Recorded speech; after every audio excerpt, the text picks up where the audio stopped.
Stop playing with your boy. I'm getting my Gunthers back. I don't care, son. It's 2 for 3 yesterday. I had an air ball. I don't know how I shot that air ball in the corner. I'm getting my Gunthers back. Stop playing with me. I'm getting my Gunthers back, man.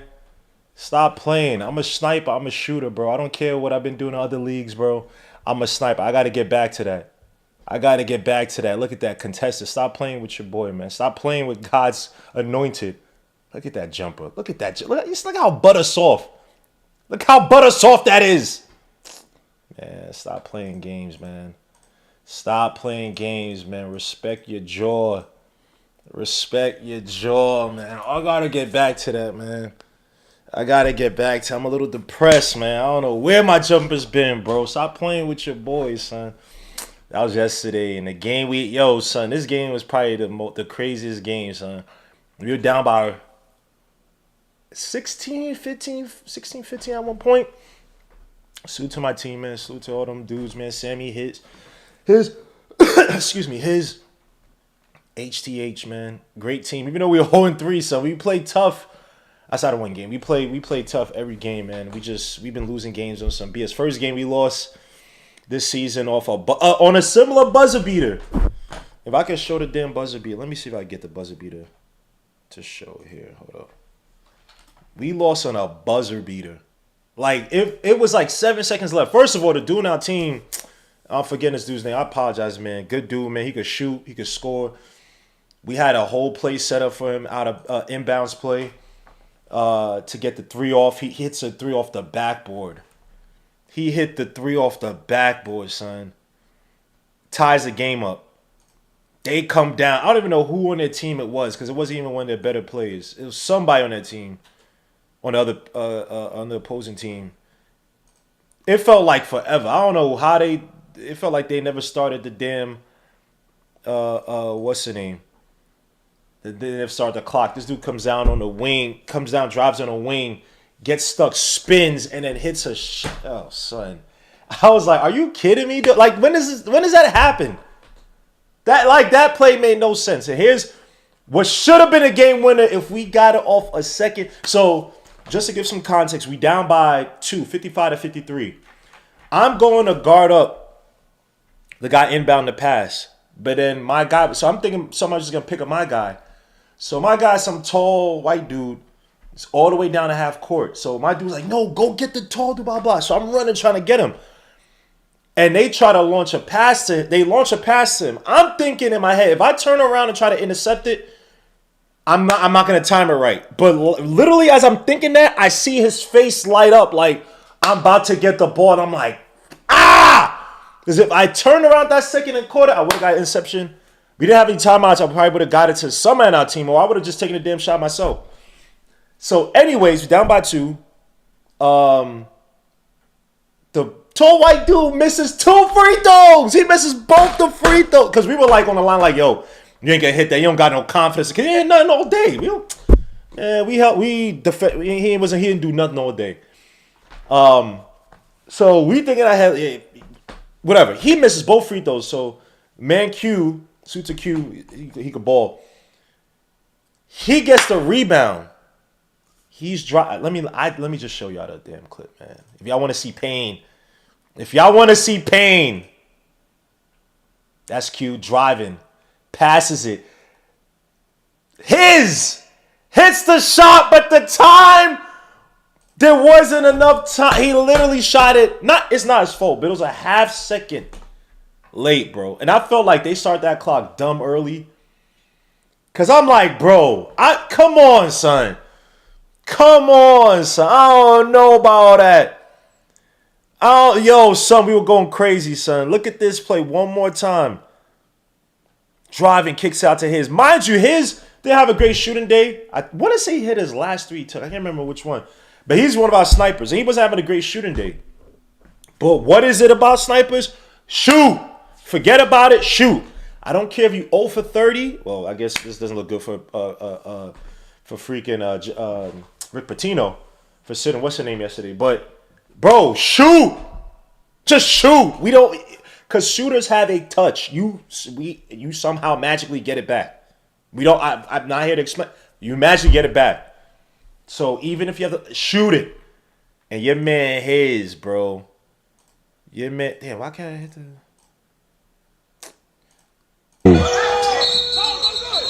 Damn. Let me see. Yo, they got voice commentary. Yo, this league is ish. Oh man, bro, this is from my game earlier today, bro. Down 2. Damn. Nah. Look at my son B, bro. Yo, screw this team for doing that. This league for doing that, man. Salute to the league, man. It's a fun. It's just the travel is crazy, but salute to everybody in the chat, man. I appreciate you guys, man. Just talking about some of the pain, man. Some of the pain that I gotta go through. You know what I'm saying, man? I missed a lot of St. John's game yesterday. I probably put some bad luck on them for not watching. I don't know, man. I'm kind of depressed. St. John's lost in the first round. But Sutai in the chat, man, and it's lit. Salute. Yes, Kiana Bryan. Salute. Kodiak, Nick. Excuse me. I still got a little bit of cough left. And by the way, I'm watching bum ass blazing out. The Celtics beat them, but still, son, like, come on, son. Yo, I swear the Blazers. I swear the Celtics, son. They be turning around, son. Like come on, son.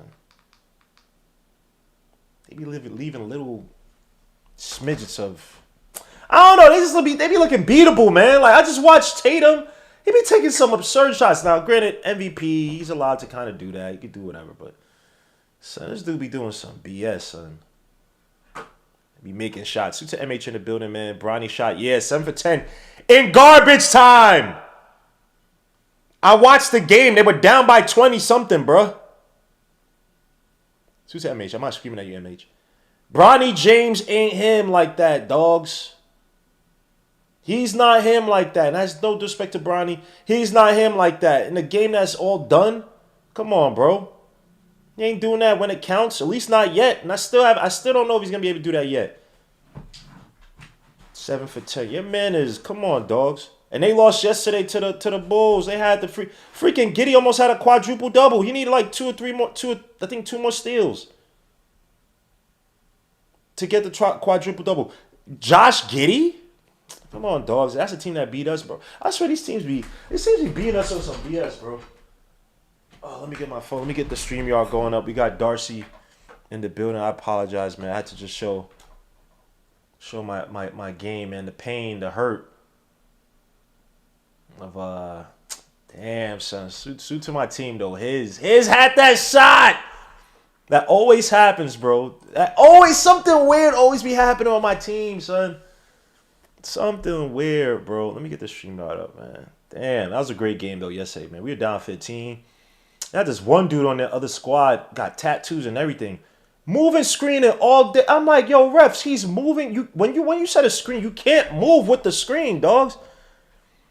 I don't mind if he's strong, because he wasn't bullying me. All that muscle stuff, that's cool, but I got magical strength, so no, I'm not even working out like that no more. But I mean he's strong, don't get me wrong. I'm not saying he's trash or something, but nah, you ain't doing that. All that muscle crap on me. Let me get the stream. Of course, look at the StreamYard, son. Look how this works for me. I was just all over my screen. Like, look at this. What type of sickness is this? What type of illness is this? Why would my StreamYard do this to me? Look at this. See, I was just ruining my production. Look at this. I don't be changing nothing. I don't be resizing nothing. It just does this automatically. All the time, man. Oh, man. We got Darcy in the building. Oh, man. Sorry. Brody, sorry, bro. Your man Darcy is pissed at me. Salute, Darcy. Salute. Yo. Apologies for that. I'm trying to resize her. Everything's just messed up right now. I just showed some clips of my game yesterday, so I apologize for that, Darcy.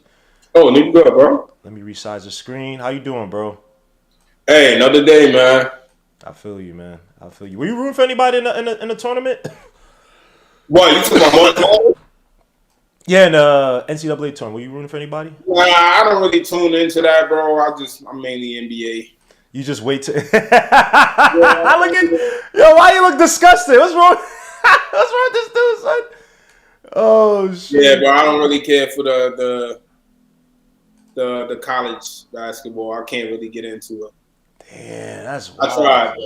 Yo, son. I feel you, And man. how did St. John's do? We lost. Freaking Yo, lost, son. We lost the first game. yeah. God. It sucks, man. It was terrible. The main guy yesterday scored. He pulled a John Starks game 7, son. Shot like 3 for 17. Some terrible yesterday. So yeah, it was dumb, man. It was some master versus student type ish, man. Patino versus Calipari. Obviously Calipari working under Patino from years before. So it is what it is, man. But let's get to this, bro, man. Let's start off, man. Tyler, the Creator, bro. I know it's the Wizards. How'd you feel about Tyler Kolek's game yesterday? As I try to fix my damn camera. Talk to us about Tyler's game. 4 points, 8 assists, seven of the assists in the second quarter. Was finding Bridges. I don't know if you caught this too, man. Salute to DJ Zulo, because I saw this too, but he put it on Twitter, so I want to give him credit. Where Cat caught the rebound, right? And Tyler was asking for the ball, and this is where Yeah, and he kicked it out on the fast break. yeah, he threw it away to OG, and then I think that not they got to scold him, but they kind of told Cat like, "Yo, bro, get it to the point guard next time. No matter how young he is, whatever, that's not your game. That's not what you're supposed to be doing. Get it to Kolek." You know what I'm saying, bitch? So talk about Kolek's game yesterday. I know it's the Wizards, but what did you see from Kolek's game yesterday? What were your impressions? How do you feel about him going forward? Bro, honestly, nothing surprising about him, right? I think he's done what we expected from him if he were to play. Again, my issue is Thibs not maximizing the talent on his team, and we talked about this. There's no reason why this guy shouldn't be getting minutes. I think he's the only first round. He's like one of the top first round picks to not get. Nah, he's not a first round pick. He's not a first round pick. Well, what was it? First round pick, second round pick, whatever they said. Him and Pacome are in that bucket of players who, where they were drafted, have played the least amount of minutes in the league. And again, it's just, to me, this roster as currently constructed on paper look good, but I'm not overly optimistic about this roster right now. And so to me, this is an opportunity to be playing the young guys, because you may be forced to trade some of these guys come the offseason if you're trying to actually build and add pieces depending on how the Knicks play in the offseason. So you need to actually give other teams the opportunity to see what these guys can bring. The Knicks paid Tyler Kolek nearly $3 million. He's like one of the highest paid. He is the highest paid. I think he's more. I think he's even more than that. I think maybe $6 million. I think it's like $6 million. His contract for next season, he's making $2 million. So I don't think the Knicks paid this guy because of his talent. I think they paid him because if you need to add him in as a piece for a trade, that you have a decent contract to add him in. And not to mention, the Knicks have a $6.8 million trade exception that they received from when they trade Obi Toppin, which expires July 7th. The Knicks also have a $5.6 million trade exception that they received from when they traded R.J. Barrett and Emmanuel Quickly, which expires in December. So my thought process is, how are you going to build around this team come the offseason? It's looking at guys like moving Tyler Kolek and moving Pacome, and if you don't play them, teams can't assess their value, and you could actually undervalue these guys because they could play better than what you get in return for them. So I just feel like Thibs is doing a disservice to this team, but in terms of his play against the Wizards, he did exactly what I expected from him. He dished the rock, he played in space, and, his rhythm aligns with Mikal. You saw he was getting Mikal rhythm shots consistently, which we haven't really seen from Mikal. Now, again, Mikal scored 24 in the first half and then went on to only score 3 points in the second half. Didn't like that. Made my parlays miss because I put him to score 30. How can't you get 30 if you already had 24? This is the type of stuff that I'm saying that's concerning to me. This team's will to win is very concerning to me. Letting the Wizards come back like that. But in terms of Kolek, I like what I saw, man. He's a floor general, a traditional floor general. The league is kind of going away from that for some reason. But I think this guy who, plays with a lot of grittiness. He's a tough kid, and you see it on his face. I like that about him. He maintains his composure. Very even kill out there. He doesn't seem like he has any jitters when you put him into the game. But again, we need to see more, because I don't want to keep getting my hopes up about seeing these guys. And then as soon as JB and McBride come back, These guys are relegated to the bench. I would say with Kolek, the things I liked yesterday is that, and to the point you just mentioned, and I said it myself too, bro. I don't understand why the pass first point guard is like a no-no in this league. It makes absolutely no sense, especially when you have so many players in this league that are lacking proper fundamentals. Like one thing, not to say mask it, but that will help bring players along is if you have a guard who could get get the ball to get players the ball in proper in the right places, spots, possessions, right?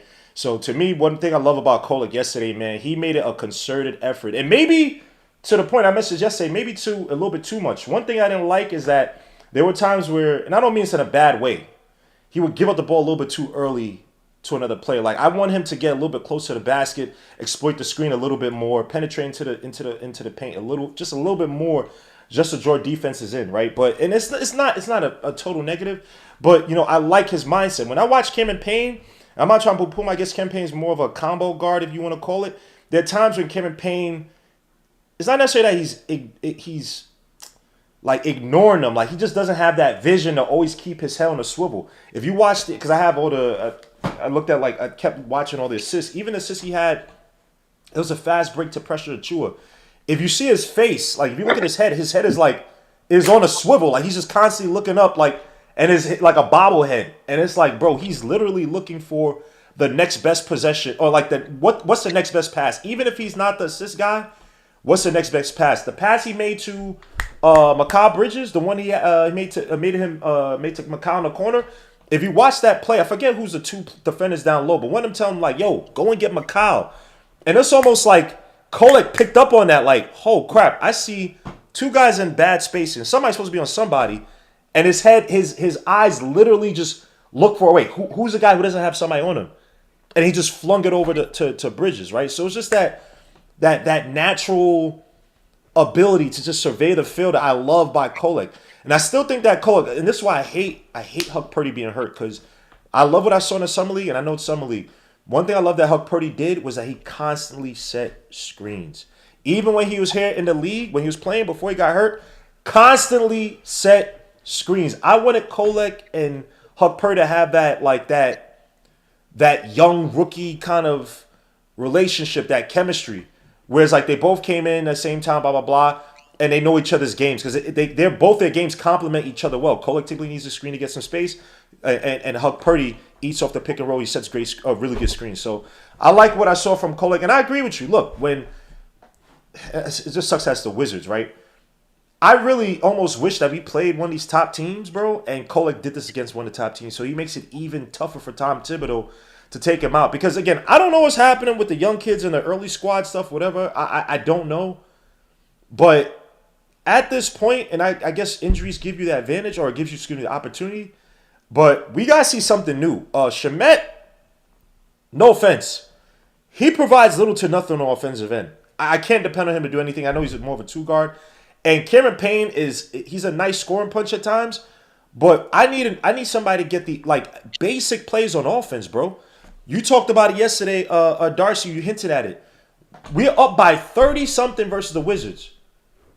28, 26, 22, 20. Slowly, and it's like, what did I mention all the time? Bro, we lose composure. You know who gets you good composure? Having a guard who can run a simple play that gets one or two other people involved. Yesterday, we just coming out jacking up shots. They come down, and Marcus Smart, I feel like Marcus Smart did that yesterday to kind of, he knew they were probably going to lose, but it's like he almost did like, yo, bro, I still got it. Like, I shouldn't be here in Washington. I can still play. You know what I'm saying? Like, I should be on a contender. But it's like we lose composure. And that's my biggest issue, Darcy. Like, when we played the Celtics was it second last game or last game? They played the Celtics, where we allowed Tatum to make a 19-3 run because we're also making bad shots down the other line. The last game we played against, where Derek White had his game and we were close, whatever. If you look at a lot of possessions, bro, we lose composure, right? And that's one of my biggest gripes on Tibbs. That's one of my biggest gripes on these players. We lose composure and can't execute simple plays. So I love what I saw by Tyler Kolek, man. Obviously, you got the Mavericks coming up, and the Mavericks, it's like everybody's hurt. So it's kind of, I hope he has another good performance, but it's like, damn, son, like, it's just some of these opponents are just kind of kind of whatever. So you kind of got to take the performance with a grain of salt, even though he is a rookie. So it is what it is, man. Any other thoughts yesterday on yesterday's game, bro? I know. Yeah, like so what you just said. Excuse me. Initial point when you talked about you want to see him do a little more, maybe get downhill and things of that sort. Try to draw the defense in. I think it's the opposite. I like that he's quick to just get the ball off and get one of these guys a shot, because if you think about it, the Knicks play that way traditionally in terms of wait until the shot clock is almost over to get a shot off. We've done that on numerous occasions. JB's dribbling the ball a lot. We're either trying to find a mismatch or trying to create an open shot, and we end up getting a shot clock violation because these guys are taking too long to get the offense set. Or you're giving the defense too much of an opportunity to set. It's like, no, get the ball off. Don't give the defense a chance to set and adjust to what you're doing. Get the ball off, get a shot. And I think that's how McCollum used to play, because that's why we saw him shooting a lot of those rhythm threes. He was shooting the ball with a lot of confidence. And so I think Kolek is the kind of guy who, with his play style, that's how these guys play. Guys like Shamit, these guys are shooters. They're used to quick releases, getting the ball off. They're not used to standing there, waiting, and then they gotta come around the pond and get a shot off, and it's slow. It's not in rhythm. It's not in motion. And so, like I said, I like Kolek's style. I think he adds a different style of play to the team, and he's a fundamentals kind of guy. And for me, I look at guys like Chris Paul, Kolek, floor generals, guys who like to get the ball off. They're not going to look to score, but they're going to look to get teammates going. That's what you need coming off your bench. Because if you want to maximize guys like Landry Shaman, if you want to maximize guys like Campaign and McBride, these guys are better when they're getting in rhythm threes. And JB, that's not his play style. It's just not. And so you need a good mix and match. You need that good balance. You're not going to get it from Campaign. Kolek's the only guy on this team that can really give it to you. You see Josh Hart show some flashes of it with his playmaking, but it's not enough. You actually need a consistent guy who's going to consistently get these guys shots in their spots. And that's what Kolek is going to give us. And I think we're just so conditioned to how the Knicks have played over these past couple of years with JB that we don't understand that, hey, another guy who's quick to get off the ball and get shots off and not run down a shot clock may actually be beneficial to the new talent we have on this team who, you look at Phoenix. Phoenix didn't waste much time. Chris Paul is not going to just dribble the ball for 14 to 20 seconds and then try to get the shot off. Chris Paul doesn't play like that. The Phoenix Suns, when they had the success that they had, this was a quick release team. They're getting shots off. Makai was getting shots off. That's why he shot nearly 40%. And so, again, Kolek may be a huge solution on that end. And I just felt like when Towns started to kind of dominate the offense a little bit, it took these other guys out of rhythm in the second half. Makai didn't put up any more points. OG, it kind of took him a minute to get his rhythm back. And so we just got to find a way to mix and match and blend with these guys. But if you don't have a true floor general out there, you're not going to have somebody who's going to get these players shots in their spots when they're supposed to get them. You see a lot of times our players cut and they don't end up getting the ball when they cut. And what happens? They stop cutting. All right, I keep cutting. You're not getting me the ball. You're not even looking for me. You know what? I'm going to stop cutting. I'm just going to stay in the same spot and wait for you to pass it to me. And that's how they played with Brunson, which I'm not mad at Brunson because Brunson is a ball-dominant guard to a degree. That's when he's his best, is when he has the ball in his hands. And so you get your return on investment with that. But, again, you need that balance. That's why I would be a fan of the Knicks getting Chris Paul in the offseason because you need that floor general. And if Thibs is not going to trust Kolek to do that, then get me a veteran point guard in here who Thibs is going to play. And I think Chris Paul is the perfect player to maximize your young guys off the bench. You got McCullough. You got Rokas Jokubaitis overseas. How long are you going to keep that guy overseas? What are you going to do with him? Who's the other guy that we just acquired in the trade too, who from overseas, who's pretty good, who we got the draft rights for? It's a lot of things that the Knicks could do. You got the non-taxpayer mid-level exception. So you have opportunities to add in talent. You got Sadiq Bey on the Washington Wizards. Sadiq Bey is making $6.6 million. He fits right into that trade exception that you got from Obi Toppin. and he's on the Wizards. The Wizards should be looking to move him. Get him in the offseason and get a point guard who can actually get these guys shots. Because what do you have three-point shooters for if you don't have a point guard who can get them the ball in the right spots and get them rhythm shots? And JB, that's just not – he's not going to do that consistently because it takes him out of the game sometimes. So I do – so we talk about those – well, the thing about CP3 too is that you don't want – and I like CP3. It's my favorite living point guard. Like, I know he's older now. People don't take what he's doing now, but he's like one of my favorite point guards like of all time. Is Marbury, Baron Davis, and then CP3. But you know, I don't want to take away from Kolek. I understand what you're talking about because you watched that Spurs or before Wemby got hurt. One thing that CP3 did was get the ball to players in the right spots. If you watch that team, bro, with Blake Wesley, and I don't even poo-poo those players for doing it because they're all young and they try to make an impression, but like Wembayama literally was not getting the ball at times. It's like, dogs, y'all got to find a way to get it to this kid so he can develop. Because if you look at Wembayama, you can even argue he doesn't have really any go-to moves. He didn't really get to try to so-called develop his bag until maybe this year.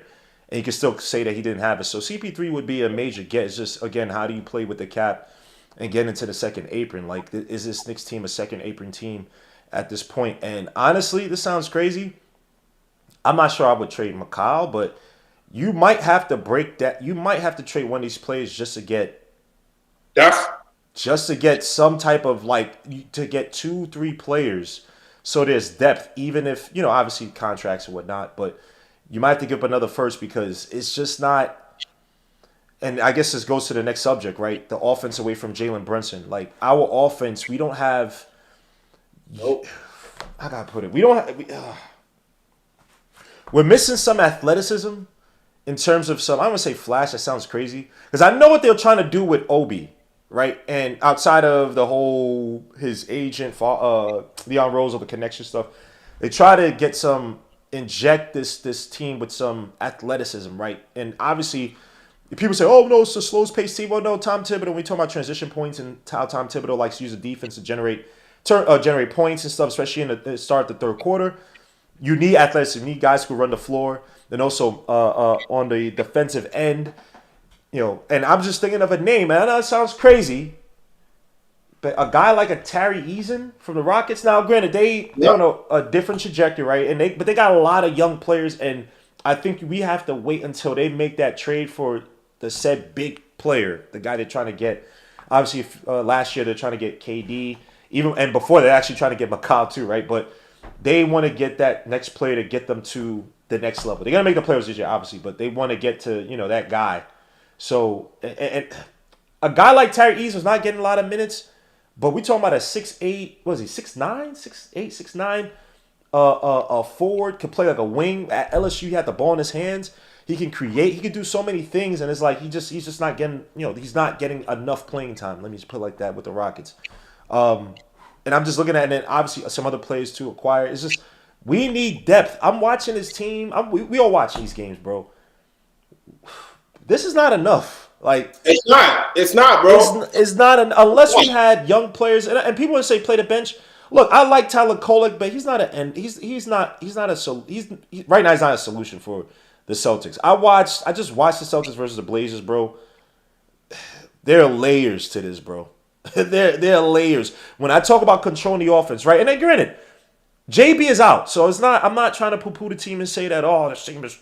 Blah blah. I get it. When you're losing your best player, you're never gonna look as good as you can be. But I'm just watching some of these other teams, Darcy, bro, and our offense. We just don't have enough, and we don't have enough on the defensive end to really stop teams. Like I'm watching this Nuggets Rockets game, bro. I just watched, even though they're down by 8. I just watched the Rockets literally harass the Nuggets in the passing lanes and just get a bunch of transition points right now, or transition looks. Let me say. You know what I'm saying? We don't even have really that. We're talking about older, and we so top heavy. We got older players who are trying to kind of like, bro. I don't know, son. So yeah, talk about that as I load up this page. As you guys can all see, I got a page showing the offense before and after JB's injury. Obviously, it's not a lot of games, but we are a 500 team since JB's injury. A lot of our stats outside of like offensive rebounding have taken a dip. since JB has gone down. Obviously, without JB being there, things are gonna struggle. But obviously, Mitchell Robinson, oddly enough, our defense has actually improved with Mitchell Robinson coming back. But I wanted you to talk about our offense, some of the deficiencies, excluding JB. What are some of the deficiencies you see in the offense? We talked about it right now with Cat, and I'm going to get into that as well too. So just break down what you're seeing overall from this offense away from JB, like just depth, execution. How have you felt about it since JB went down versus the Lakers? It just seems like these guys are. It's very strange to me because in November and early December, I saw some of the best Knicks basketball from this team. Like I saw some really good plays where I was like, "Oh, maybe this year could be the year." Before OKC. Yeah, like I said, that OKC game sucked the belief out of this team. And I'm not saying they don't really believe it, but I don't think it's either one or two things. It's either these guys are saying, hey, we have so many household names on this team and we know what we have that come playoff time, no matter how we do in a regular season, come playoff time, we're going to bring it. It's either they're thinking that or they've come to the realization we really are not as good as we need to be, but we're just going to troop through this season and see how it goes. I think even from watching the Jim Dolan, his episode on a Roommates podcast, is as if these guys have in the back of their heads that, hey, it's okay if we don't win a title this year because it's our first year. And yeah, that while that may be true, I don't like wasting seasons. I want to see a team go out there and every year that you're on the court because you put the work in, you should believe you can win a championship and you should be playing like it. And I don't see that from this team night in and night out. And with the playoffs less than a month away, playoffs start April 19th. It's March 23rd. This team has to lock in. Offensively, I thought on paper we were going to be better than we are right now. I saw Landry Shamet, I saw Campaign, and I saw the combination with Mikal Bridges, and I was like, okay, this Phoenix team had a great success. But when you dive into the intricate details of why they were so successful, they had a floor general on the floor like Chris Paul, who not only got players the ball in the spots that they needed to get the ball, but he also gave them a lot of confidence with a veteran presence out there. Two things that the Knicks currently don't have. And you expect guys like Campaign and Shamet and Mikal to be able to generate somewhat of that synergy that they once had.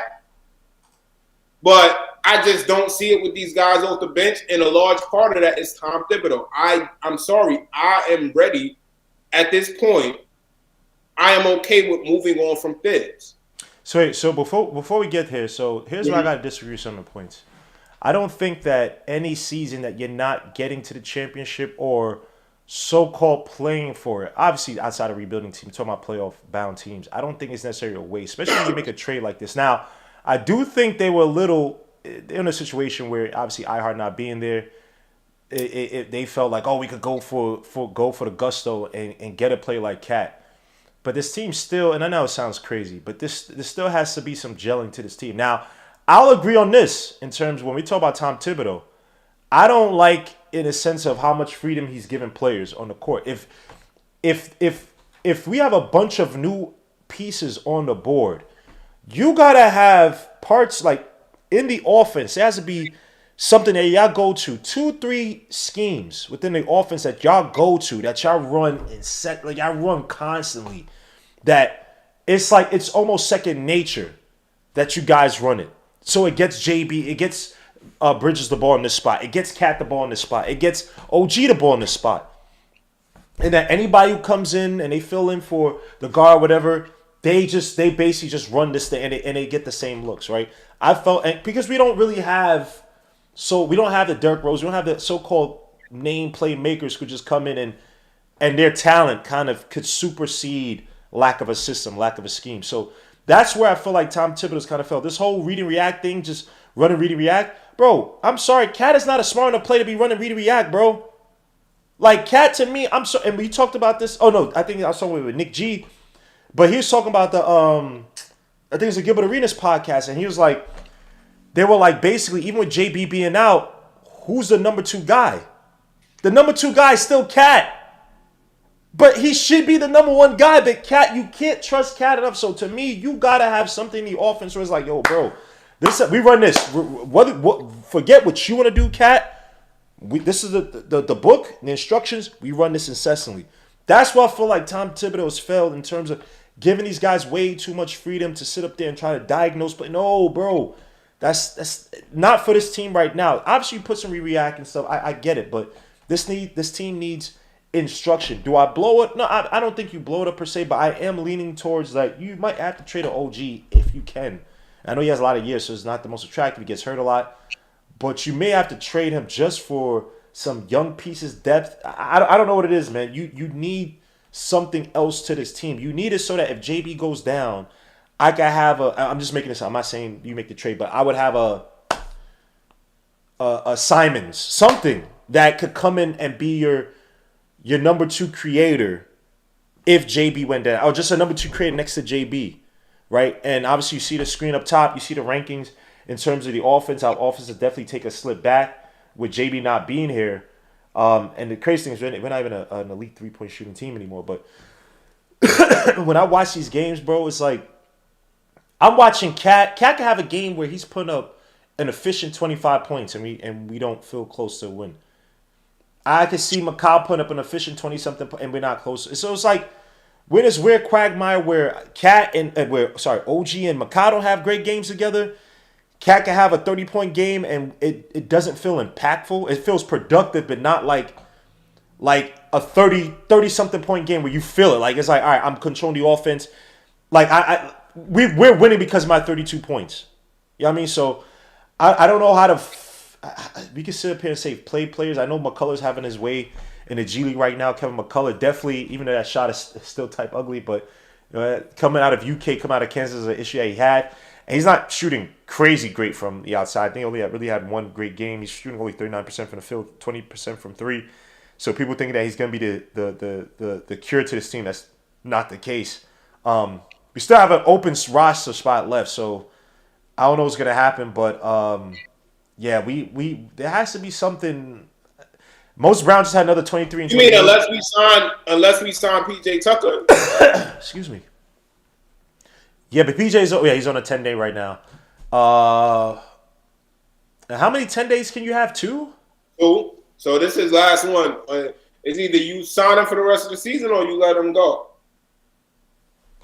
Yeah, he's not even really doing much of anything. Bro, this is what I'm saying. This is malpractice by this team. Let's get because the reality is I'm sorry. Unless PJ Tucker has you winning every single game since you signed him. And I'm not, and I like his value because you do need that veteran presence off the bench. You do need it. But I'm sorry, for where this team is right now, you need a player. I'm going to say it again. You need a player who can get you a quick bucket.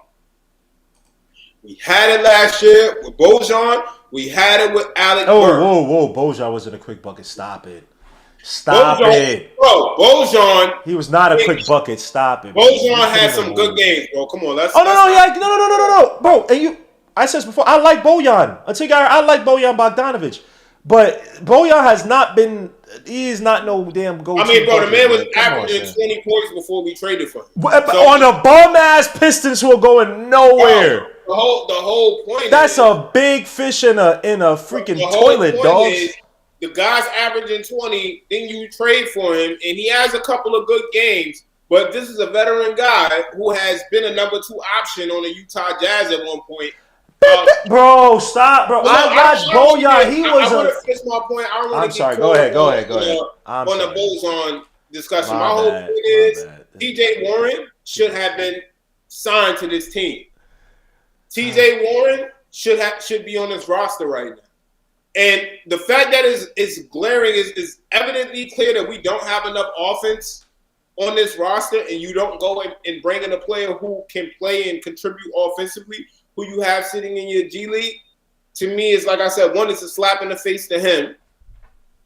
And like I said, I don't know if this team is nervous or panicked. And I'm not even talking about the players. I'm talking about the front office. Because even though this team is good, they are not significantly better than last year's team, in my opinion. They are not significantly better. And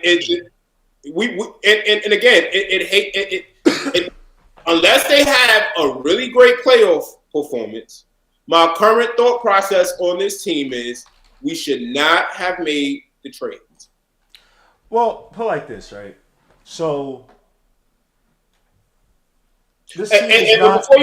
Let me just say this real quick, because I don't want that statement to stand that we shouldn't have made the trade. It's not that I don't think that this is a good team or that this team can't be the team to lead us to the promised land, but I just think right now my frustration and the lack of excitement I have towards this team at this point versus last year is very, in a way, depressing. I'm sorry. And again, I'm only saying this because it's a lot of ebbs and flows with this team. But I do think come playoff time, I'm hoping that if these guys raise their game, I think we can beat anybody. If they play like what I saw in November, I think we can beat anybody. Like those games when we played against Milwaukee and we spanked them by 30, they can play like that, then we got a chance. But if not, and this team lets us down in a very disappointing way, bro, if they cower in the playoffs, which is a fear that I have for this team, I don't know how I'm gonna feel about these guys. And it would take a lot for them to redeem themselves in my mind. That's all I'll say this, man. Look, I get excited to see how Tibbs and this team, how they adjust. Now, last year, obviously, you wanted to keep a lot of those players, right? And I know he's not your favorite player, but the reason why they made the trade and deal with stuff was because we lost Isaiah Hartenstein. I think that by Isaiah Hartenstein was resigned or was able to be resigned at a price that fit him, that he liked, or if OKC was like, yeah, we're not paying $29 million for an offensive rebounder, I think things would have been differently. I think they wouldn't have made the trade definitely not made the trade for Cat. And possibly not even make the trade for McCaw. We don't know. I think that they try to make the trade for McCaw to say, hey, we're just going to go all in. We're going to get, McCaw came after Cat. No, he came before. He came before? Yeah. Because remember, we still had Dante. You're right. My bad. You're right. But either way, they put in, it's like, oh, we're going to go all in. Because we lost Isaiah Hartenstein even before either of those were. We were going to trade for Karl Anthony Towns even if Isaiah Hartenstein had re-signed with the team. Because they had a long-term. Not only that, all the rumors, bro, think about it. It's because of the new CBA. The new CBA also forced us into action. The Knicks had to make a move before that new CBA kicked in, and that's why they were saying, hey, this offseason looks like the offseason the Knicks are going to strike. And what did they do? They did that. They actually did strike, and it wasn't just for Macau. And even if you look at the Roommates episode with Jim Dolan, he said this was the plan. This was Leon's plan. Leon did not deviate from his plan, and it had been rumored for so long that Leon Rose wanted to get Karl Anthony Towns. So for the people who are saying, "Oh, Isaiah Hartenstein," no, that's a cop out. But I still don't think. I think they always wanted Cat, but they didn't really. You couldn't. If you had Isaiah Hartenstein back, Mitch Robinson healthy, I think they still make a run at it. If Isaiah Hartenstein, I still think they probably would have given it another year, and then trade for Cat. But I think that because Isaiah Hartenstein wasn't going to be here, that kind of expedited the process. But they've always had a love affair with Cat, so it doesn't really matter. But I don't think they would have made that trade if Isaiah Hartenstein was here.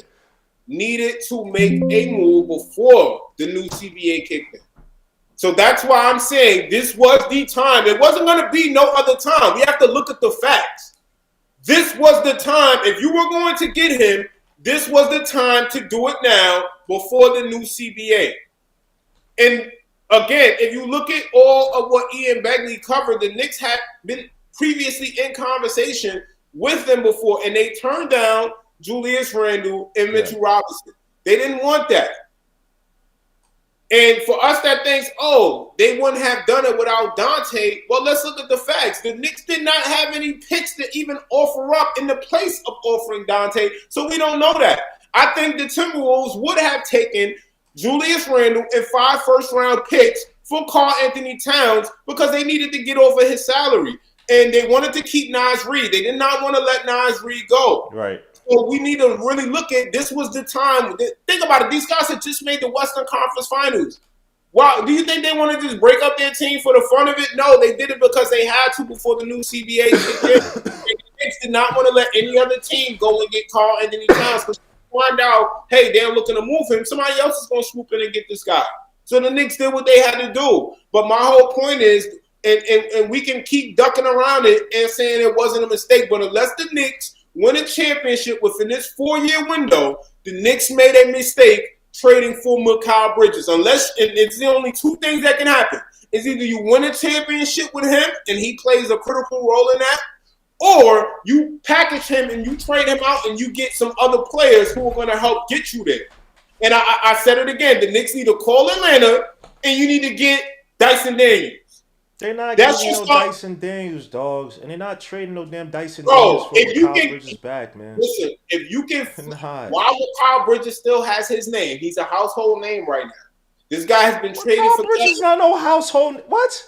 He is a household name. No, he's not, bro. He's I'm not saying, yo, we may have different definitions of that. I'm a household name. As in a star, as in a go-to star. No, that's not my definition of a household name. A household name to me is a player who people know at least a medium to high level. That is a household name. That's all it is. Do you know DeAndre Jordan?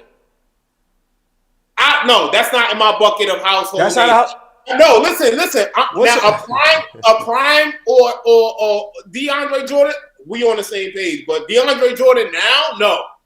Mikal Bridges, as much as I like him, that's my guy. That's not a that's not a household name like a star where Atlanta's gonna be like, hey, we'll trade you Dyson Daniels for one of the better 3-and-D players in the league. So that has already proven that he's probably best at best as a number 2 guy, and at worst a number 3 guy. His best position is probably as a number 3 guy, but you're not trading Dyson Daniels, especially when he complements their backcourt a lot more than say Mikal Bridges right now. Because again, you get Jalen Johnson. I understand that. But I'm not going to go into the thought process of assuming that Landry Fields is a wise GM. I just watched him give DeAndre Hunter to the Cleveland Cavaliers. So I like a team that's in the same conference as you. You just gave them DeAndre Hunter for table scraps. So as far as I'm concerned, there's nothing wrong with at least calling him to inquire. I'm not saying that they will, but I would at least make the call to inquire. Here's why I would even pick Mikal, though, because of the contract, right? And I still think that people getting hung up on the picks. Now, that's an indictment on, and they want to pay the Nets tax. So it is what it is. But I'm thinking about. Go ahead. No, old head in the comments, he's like, well, Dyson Daniels is not better than Mikal. So I mean, let's look at the numbers. He's averaging more assists, more rebounds, as well as 3 steals a game. Guys, they play different. We can't even compare stats per se. I'm looking at impact and how he complements the Atlanta Hawks. Like Dyson, we're talking about, especially for a team that has been lacking defense for how long. You're not going to trade an elite defender who's literally at some games just give you 5-6 steals a game, who complements your backcourt that well. And again, I think they're going to move off from Trae Young. That's just my thing. They have to move on from Trae Young experiment.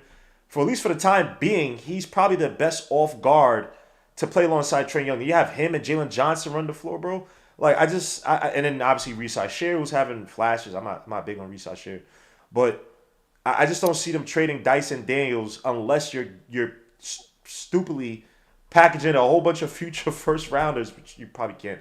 With Mikal Bridges, I just feel like they're taking like a slow burn to it. It's like, look, we don't see what we have with Trae Young and Dyson and see how far this goes. Do we retool? If not, we rebuild. But we have a guy like Dyson, you know what I'm saying? Versus let's try to trade for another starter to put alongside Trae Young, which it just hasn't worked for them.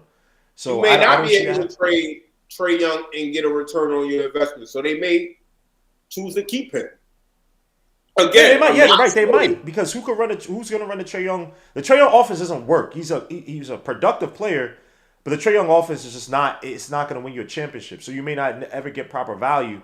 But for the time being, you're going to try to have as complimentary a play to get the most out of Trae Young and having another wing player, right? And I'm not saying Karis LeVert. I'm not even saying DeAndre Hunter are similar to Mikal Bridges.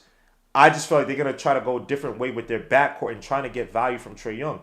And you always have to hide Trae Young on defense anyway. You have a guy like Dyson Daniels where I get cheap points, I get cheap production from him, bro, man. By the way, side note, I'm seeing Paul Wall announcing at the Rockets game. This dude does not look like the rap he was back in the day. This is crazy. But anyway, so yeah, I just don't. I think it's gonna be OG just because of contract. They're gonna You make can't try to. trade OG, bro. I'm sorry. I You know cannot- he gets hurt and whatnot, but 40-something million on the books. Bro, Unfortunately, you not cannot expiring, but trade OG because this team defensively would be way worse with Mikal and not OG. Like, I'm not trading. OG is not even. I'm sorry. if unless you put OG in the same position as Mikal all day, you probably getting the same production defensively, bro.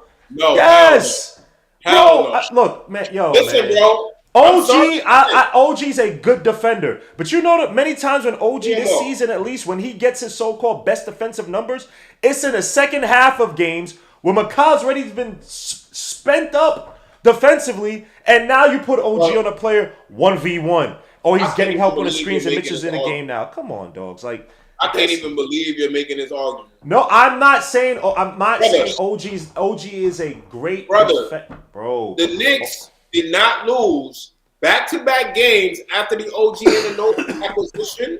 After sorry, say again. After my bad. I was close. Including the playoffs until this year. That would never be the case with Mikal Bridges. I don't know who you think he is defensively, No, but he I'm not cannot saying go he's- 1-5 like OG and Anunoby can on a consistent basis. And then what happened? And And then what happened? Hold on. OG did all that on defense, right? Last year, January, right? Last season, January, excuse me, right? And what happened? He got hurt. He It's got not hurt. No, not. He not got this. hurt. I didn't say no. I said the Knicks did not lose back-to-back games during the entire after we got OG and Anunoby. We did not lose back-to-back games in which he played until Yes. this season, Because he got hurt. bro. He got hurt. That would never be the. You like he literally got hurt, bro. Back-to-back games is so easy. That can happen to any team. No, when you but here's my point. No. But my point Yo, is that, bro. look at But the Darcy, same that's not my point. I'm not OG. I like OG's game. My point is that OG gave you again one of the greatest months of basketball, January, that the Knicks have ever had in their freaking franchise history. My point is that with that defense and what he had to do, that wore him out to where he got hurt. I'm saying that you can't even utilize OG, I don't think, as much as you do Mikal on defense because he's going to get hurt. That's my point. You're going to get I don't want to say diminished returns. He's just not getting returns. He's just going to get hurt. So I guess it is diminishing when you take the average of it. But you can't do that as you can with Mikal. And I'm not even, look, OG's a better defender than Mikal. I'm just saying that because Mikal's more durable. I can have him out there a lot more on teams as a point of attack defender. That durability stuff can change so quick, bro. I'm not even. But say it again. We can. I said the whole durability notion that can change so quick. Whoa. Are you saying OG can prove to be durable? Are you out of your mind, Darcy? What I'm saying is Mikal can go from being durable to not being durable on this team. That's just the reality. Which is not surprising. Which is not surprising, given up the fact that Mikal is the main one speaking up about the whole minutes and wear and tear on your body thing with this. Again, as he should. Hold I'm on. not trading. Mikal Bridges is number 2 in both offensive and defensive miles traveled in the NBA.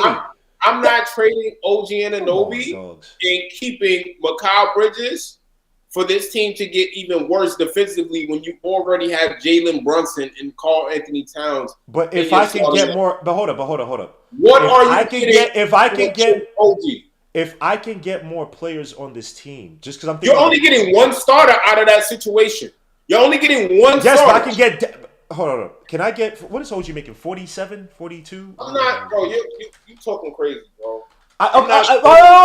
We could do. Why is that? We could do hypotheticals for my son, which is fine. I'm for however team moves in terms of wins, right? We can do hypotheticals here. So he's actually making only 36. He's making 39, 42, 45, 48. So this next season he's making 39 million. If you could get a starter and some depth behind him, you wouldn't do that. Now take out the first round picks and stuff you have to trade. Versus Bridges, you probably get only one player back. If I get a starter and a contributor off the bench from an OG and a newbie trade, you wouldn't do that? What? If I could trade for OG and a newbie and get a starter and a bench player versus No, I'm not trading OG. You see, guys? You see? Like, I'm like flat out. This team defensively, to me, is nowhere near in a place where I would even feel comfortable with OG Anunoby unless I am getting Giannis Antetokounmpo. That's the only player that I'm willing to trade OG Anunoby for. And even then, at the end of the day, bro, like OG, that's 6'7", 240 pounds of muscle who plays with defensive tenacity, can knock down the three, and can power his way to the rim. He may have some flaws in his game, but that's a good That's a good player to have at the small forward position. And to me, for what he brought to this team, especially last year, when you see if you put the right pieces in place, which we had and we deviated from, we see what his impact is. So let's not get him mistaken because he's not impacting right now like how he did last year. That's more so on the fault of how we constructed this team and deviated from what we had versus him as an individual.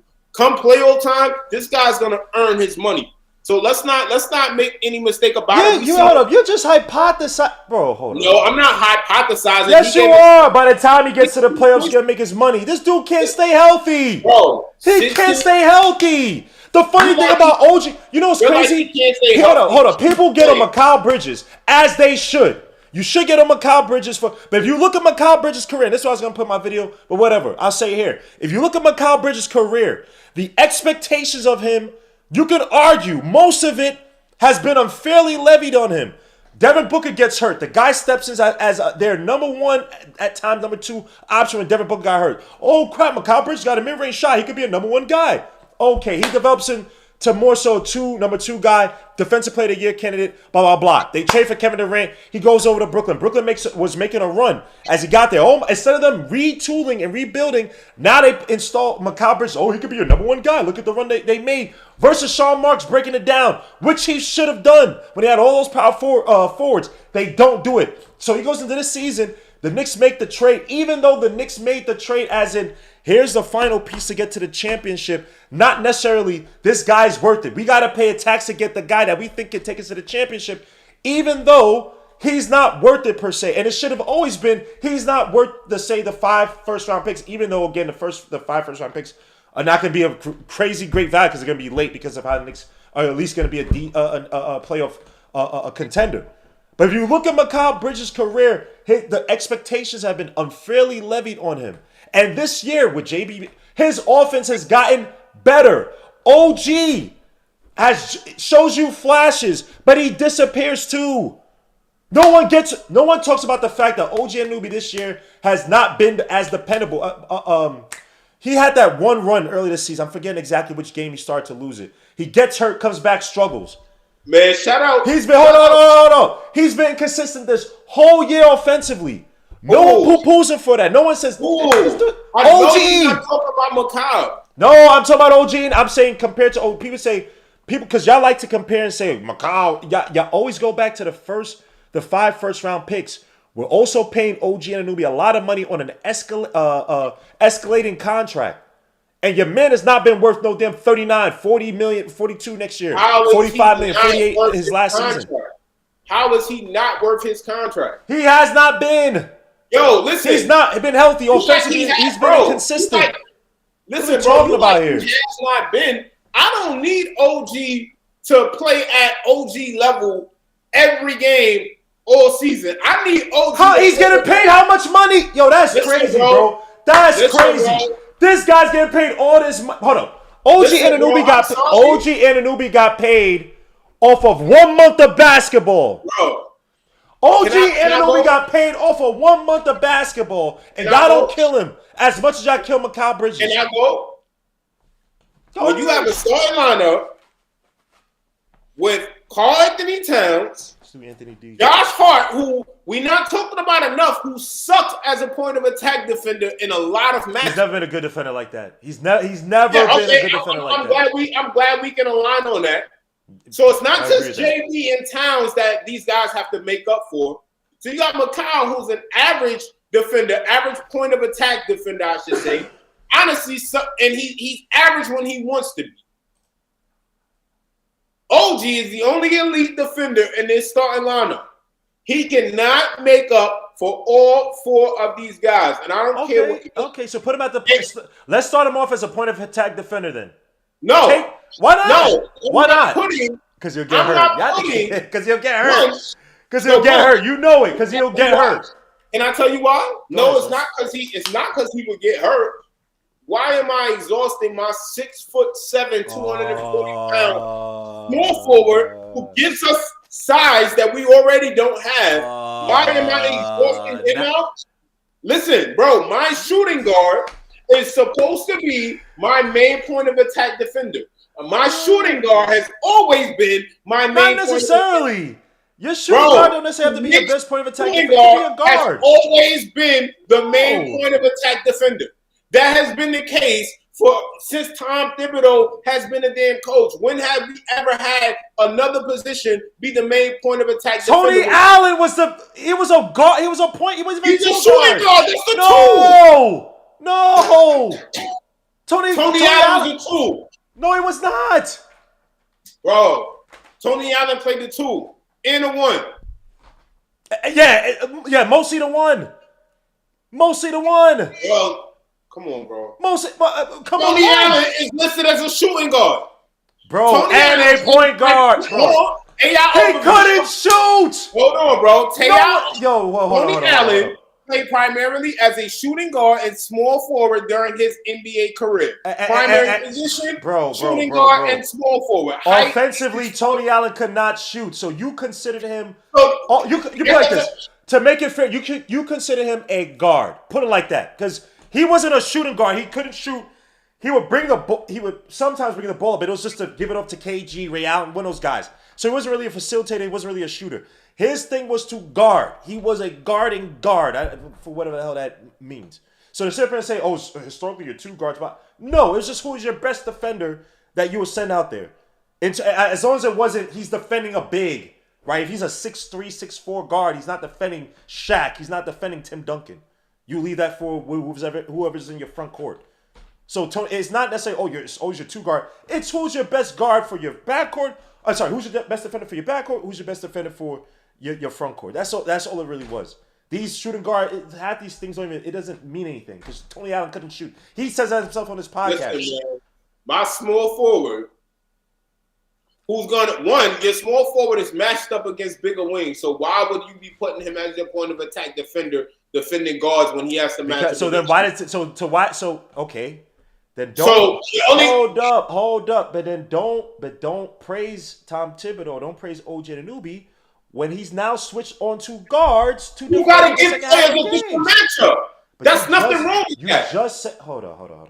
Listen to what I'm saying. You just contradicted yourself. I knew you were going to pull that card, and this is what I'm saying.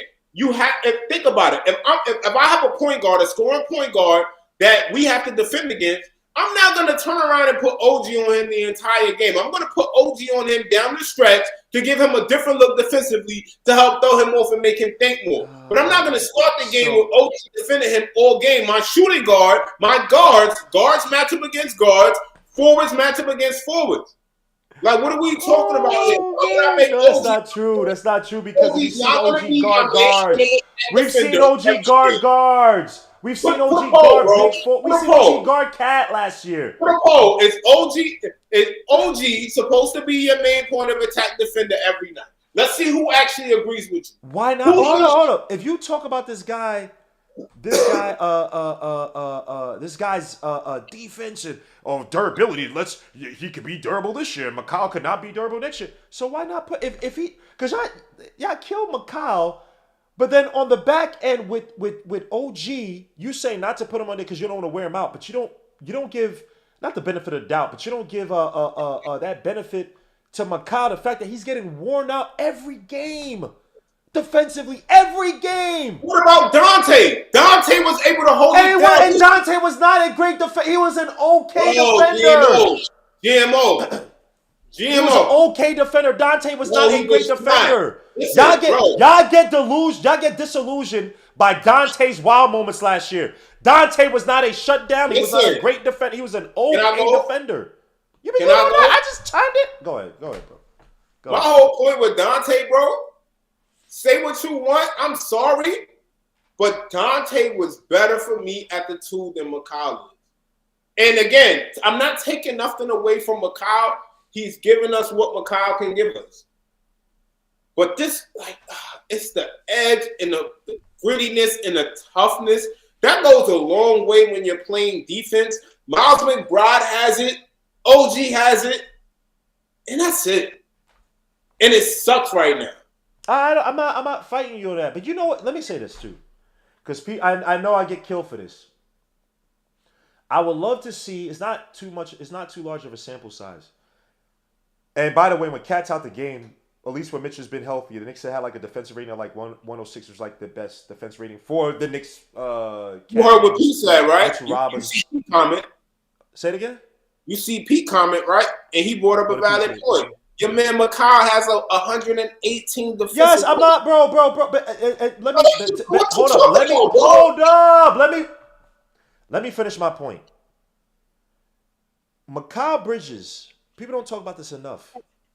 When I have Cat out there playing drop back, it puts my guard through the effing ringer because he doesn't do a good job of even when Mitch plays drop back, he can at least block the shots.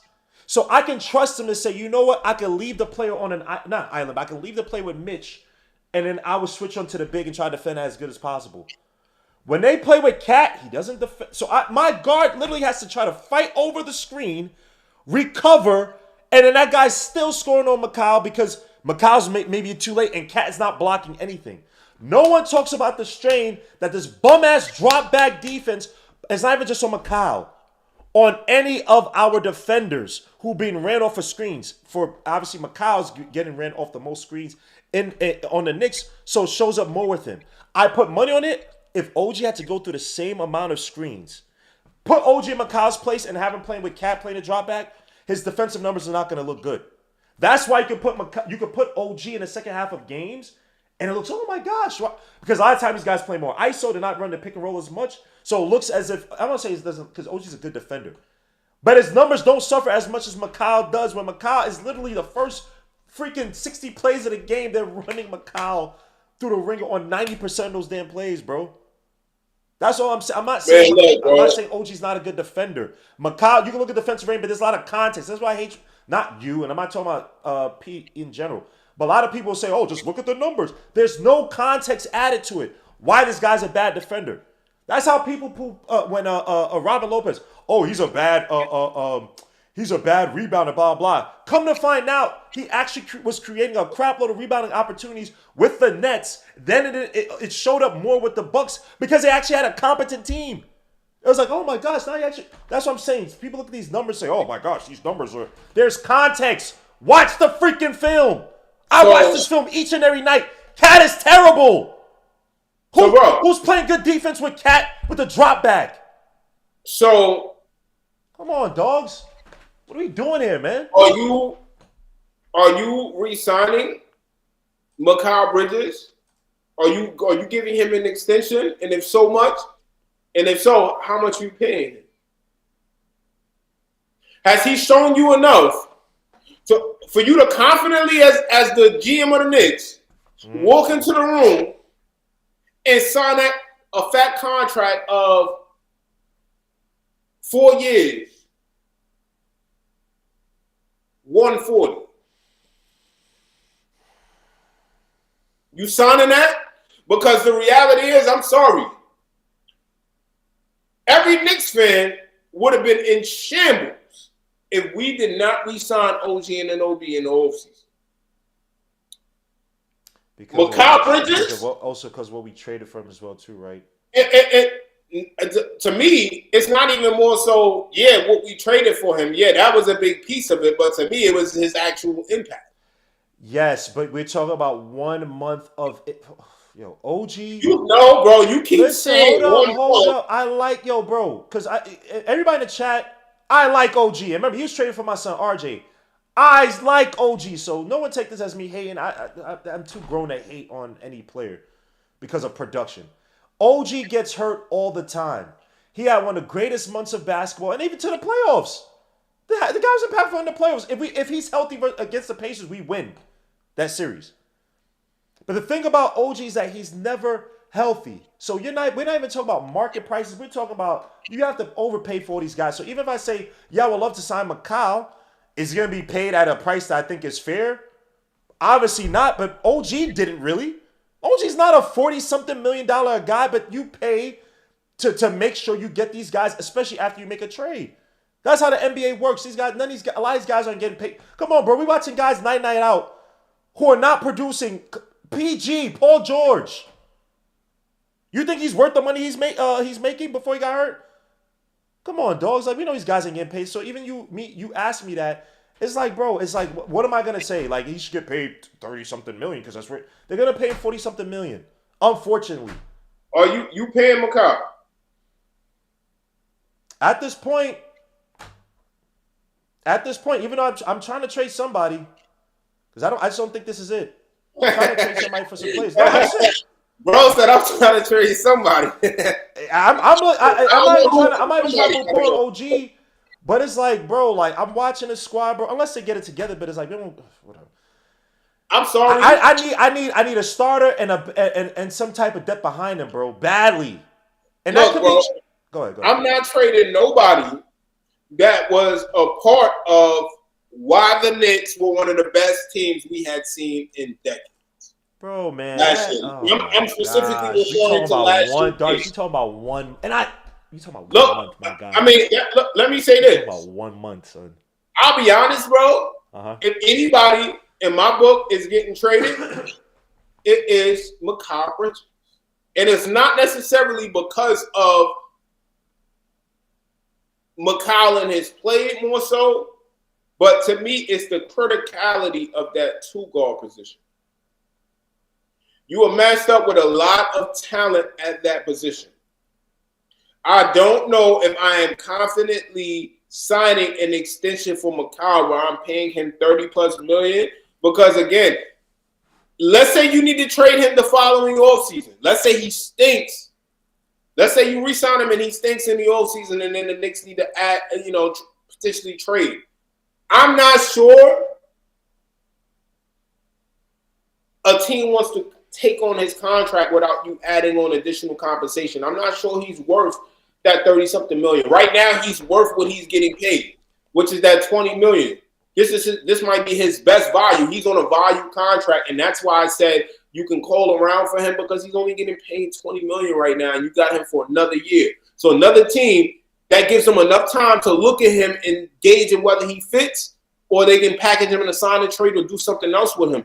But it's not a high-pressure move. So if the Knicks are looking to get off, this guy has played every game. He's giving you 17 a game, 50% from the field, and he's on a value contract. That's where his value is. So the Knicks need to be making calls right now before you go and pay this guy, and then you're stuck with him, and he's not playing at that next level, or he's not playing worth what you're paying him. And teams got to start being stingy with this money. I don't want to pay $30 million for a guy who's not giving me it all on both ends of the ball. And I'm sorry, Macau, like I said, it's the grittiness, it's the toughness. Even yesterday, you scored 24 in the first half and then 3 points in the second half. Like, that's unacceptable. But also, too, whoa. Yeah, bro, This is what I hate y'all do, bro. Bro, 3 points in the bro, 3 points in the hold up. Yeah, no, bro. Hold up. I'm not even fighting you full way on this. Because I had the same issues too. How many assists did your man Tyler Kolek have in that second half? Because here's where I'll attack Tibbs. That third quarter, Kolek should have been playing the vast majority of that quarter. Cameron Payne provided me little to no value in that third quarter. That's where Kolek should have been in when they were making their run. Because you talk about McCall, but we all know McCall is not a creator. He's an off-ball guy. He needs somebody getting the ball. He needs those screens. He needs that pick and roll. Cat is dumb. Cat doesn't know when to run a pick and roll. He can't command an offense like that. We all know he's stupid, as talented as he can be. And Cameron Payne ain't looking to run no damn offense. That's when Kolek should have came in. Man. McCaw's not gonna. No, hold up. McCaw's. Y'all sit up. This is what I'm talking about. No context, guys in the chat. Everybody sit. Mikal Bridges scored the vast majority of his points in the second quarter from what? Ball movement. That faded away once Kolek came out the game. So how are we going to sit up here and say, oh, man, he only had 3 points? But he's not a creator. That's never his job. The same way you just said that he scored those points in the first half, he got all that from someone else creating for him. So let's include that context when we judge him for only scoring how many points in the second half. Because we judge JB off of that, right? Y'all killed JB for not passing the ball enough. Right? That's what I'm talking about, Mikal Bridges. Mikal, because of the price tag in terms of the trade that's put on him. We don't talk about the contract, it's the price tag putting a trade on him. But yet we look at this team, bro, we complain about everything. All the other factors in isolation away from when we talk about anybody else. Oh, JB doesn't pass enough. Cameron Payne doesn't pass enough. We haven't created blah blah. We talk about Mikal. Oh, Mikal doesn't score enough, but we don't. Y'all just said we don't have the creators on our team. So how's Mikal gonna get the ball? From just jacking up shots? You know that's not his game. Come on, dogs, man. Look, y'all can say whatever y'all want about Mikal, man. This is what Knicks fans do, bro. We like to poo-poo certain plays. We like to praise certain plays. OG Anunoby, stay hurt. Stay hurt. If it wasn't for Mikal Bridges and your man OG had to go out there and do what Mikal Bridges was doing, bro, your man would not be playing no damn basketball. He'd be hurt. Y'all better, a lot of y'all better be happy. Y'all have Mikal Bridges because Josh Hart can't defend like that. He's not your two guard. He's not your two guard. That ain't wasn't. That's not his role. It don't matter because he's defended 2 guards, 1 guards, bro. So it don't matter. Don't matter. Bro. The reality is the off-season come off-season. You know what? I don't even know. I really don't know what the hell this team is going to do in the play. And it's funny because I'm talking so much trash to people that talk trash to me, and I'm telling them, Detroit, we're beating Detroit. I'm not worried about us beating Detroit. And to me, the reason why is because the first game we spanked them. Second game, they beat us. We didn't have Cat. Third game, we did have Cat, and they beat us. But at the end of the day, that was the third game was a Malik Beasley game. Yeah, Malik Beasley went stupid. He went crazy. Yeah, and that's I don't see that. Maybe one game like that in the playoffs, but like I said, these guys are gonna tuck their tails come playoff time. And I'm looking at it like this: you got Mitchell Robinson back, Isaiah Stewart, and Jalen Duren are gonna get their asses kicked against Mitchell Robinson come playoff time. Mitchell's ramping up. He's going to be ready. Isaiah Stewart, 6'9". He's not banging with Mitch. Jalen Duren, he's tried. He's not banging with Mitch. These guys are not. Duren didn't do anything. Was the second game? This dude. Nah, he had some bounds against us because I bet him. Not the third. What was it? It had to have been the first game he won. Yeah, it was the first game he won. He didn't do nothing. I can't remember if it was the second game. I know one game he had a decent game against us, but Jalen Duren he doesn't scare me. And this is without Mitch for the most part. Yeah, Mitch didn't play and that's the thing. You need Mitch because Mitch is going to help keep Cade at least, or put some rim protection in place against Right. Cade. Cade is just gonna keep taking it in. He got a lot of size on us, and you're gonna have to give him a lot of defensive looks, and that's where OG Anunoby comes in because Mikal is gonna struggle with Cade. Cade is just too aggressive offensively. If you just have Mikal, I'm not confident. But when you can put Deuce on him. Deuce obviously doesn't have the size, but he has the defensive tenacity to at least make it a little difficult for Cade and get a good swipe on the ball if Cade is not paying attention. And down the stretch, you got to go with OG on him. Tobias Harris, you don't have to worry about too much. You need big play from Karl Anthony Towns against Isaiah Stewart. And then again, you need big rebounding from Mitch, which I know Mitch is going to be ready to do. Mitch going to get out there and rebound that ball because Isaiah Stewart is too small. They're going to have to go with Durham. You're not putting a 6'9" forward against Mitchell Robinson. You're going to have to go with a 7-footer out there. You're going to have to go with Durham, who, again, this is not, to me, as good as Stewart. But I don't think we lose that series. I think we finished them in 5 or 6. And when JB averages damn near 30 points against the Pistons as the Knicks. So JB going to get them that work. And then, again, Tobias Harris, Tim Hardaway Jr., these guys are not stepping up and playing at the level that they need to play. Who are the Pistons' number 2 option outside of Cade Cunningham if we take him out the game? He can't score 100 points for them. Yeah, it would be. I mean, they're gonna try to live through Beasley playing off of. Yeah, but I'm not buying it. And Beasley to me, so I don't know where this. He's a shooter. He's having a good season. He's having a good comeback after he played poorly with Milwaukee. But I'm not buying it that this guy's gonna come out and play at a high level for a 7-game series. So I say we put them out in 5 or 6 against the Celtics. Yo. The Knicks mess around if they want to. If we go out, we go out. But it comes down to how we go out. That determines to me of whether you bring back Tom Thibodeau. And Leon Rose has to show he has the guts to do what's in the best interest of the Knicks. If this team stinks it up in the playoffs and heavily disappoints after last year, you need to fire Tom Thibodeau. Okay, before we get to that, okay, we're still on that. Let me ask you this: we go into that series, and Brunson and Cat, because actually Brunson's had some good games against the Celtics this season, but Brunson and Cat, if that duo doesn't work, do you look at that before you fire Tom Thibodeau? As nope. We can't win with this. Or who's a coach that could get you Brunson and Cat to play the level that you feel comfortable as a duo that's able to beat the Celtics? So I look at it like this. I would roll the dice on Johnny Bryant. I'm not saying number 1, but honestly, I'm looking at, just being real, I'm looking at, and I just had a list of coaches too. This is crazy, man. Are you muted? No. I was trying to find my list. But we need a more modern coach who's going to utilize and expand his rotation. I'm looking at the Cavs. The Cavs are – listen, bro, look. Hear what I'm saying. The Cavs are playing a 10 to 11-man rotation. Kenny Atkinson is doing things differently. The Thunder, they are playing more than a 9-man rotation. They're going to at least give some guys 7 to 8 minutes off the bench. Can't do this. Give the context. Give the context. We talk about as OKC. You couldn't give me the players on the Knicks are good as on the bench of the Knicks as good as the bench of OKC. You only know how good their bench is. You couldn't do it last or 2 weeks ago. So let's not even go there with OKC. With the Cavaliers, give me their two biggest bench contributors, and let's see if we have that on the Knicks. You know who they are: Ty Jerome, and who else? You got Sam Merrill, Dean Wade, Isaac Okoro. And name the big play. Come on. Name it. You just mentioned him earlier today, bro. DeAndre Hunter, of course he's gonna play.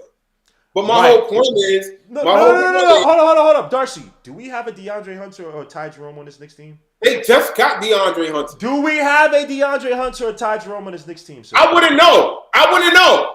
Because I haven't seen Become Chrome on the floor. I haven't seen McCullough, who I'm tired of not seeing. 39% from the film McCullough. Yeah, that's the same as that could be the same as DeAndre Hunter.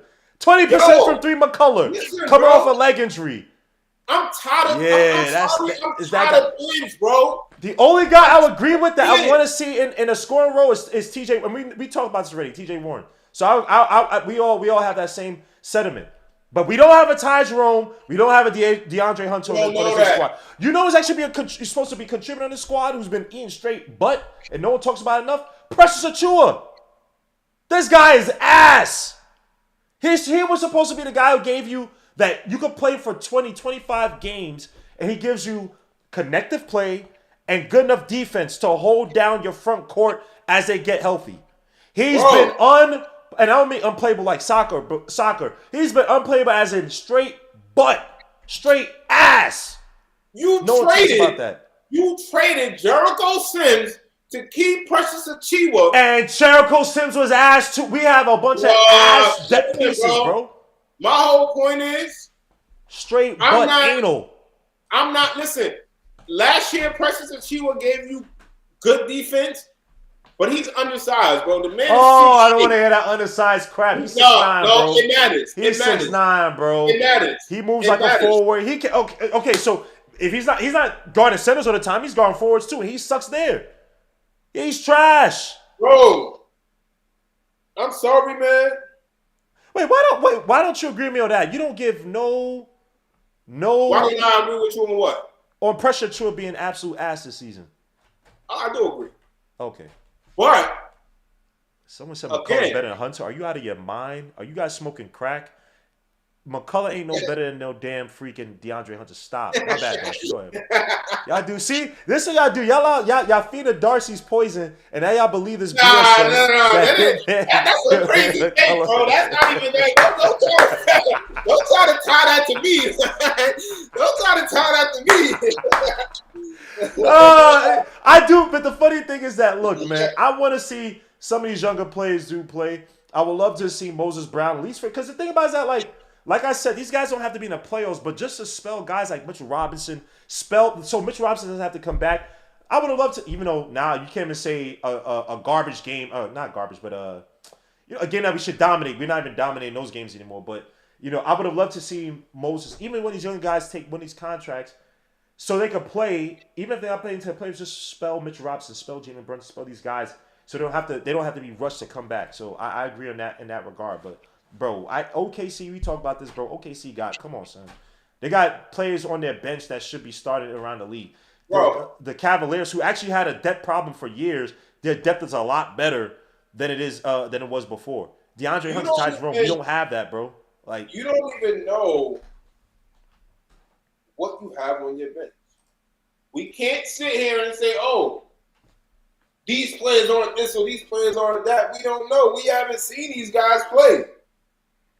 They haven't been given a chance to even get in rhythm and for the game to slow down for them so you could actually get the value out of why you drafted them. And to be honest with you, bro, the reality is we have the Wizards pick, which if it falls 1 through 10, which it will, the pick doesn't convey to us. So you got a second round pick. You got your 2026 draft pick, and you have your 2028. You have your 2030, if I'm not mistaken. That's all you have over the next years to build this team. You have Rokas Jokubaitis. You have these trade exceptions, which count against the cap. So are you just going to let them expire, or are you actually going to do something with them?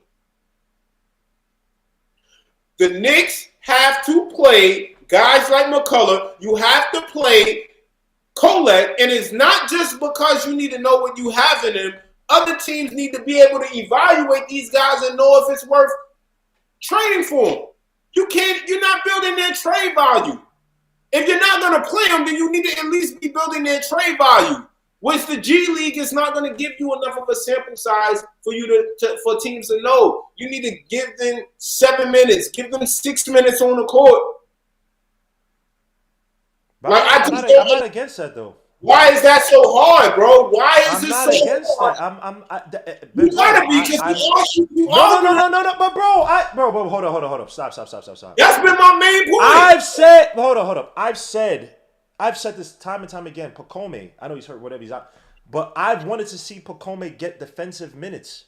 You've heard me talk about. You even said, "Oh, I don't think he was that good in the summer." I'm like, nah, I saw things in his game that I liked. I think that could translate and he could grow into being a defensive stop out there. You give him 1 or 2 threes a game, just space out the floor, put him in a corner. So he's not really effing up the offense, but maybe he can hit you. Maybe he can space out the floor a little bit, hit a few shots in there. Then he develops into a role. I said that. Huck Purdy, come on, bro. We talk about Huck Purdy enough, and obviously he's hurt now.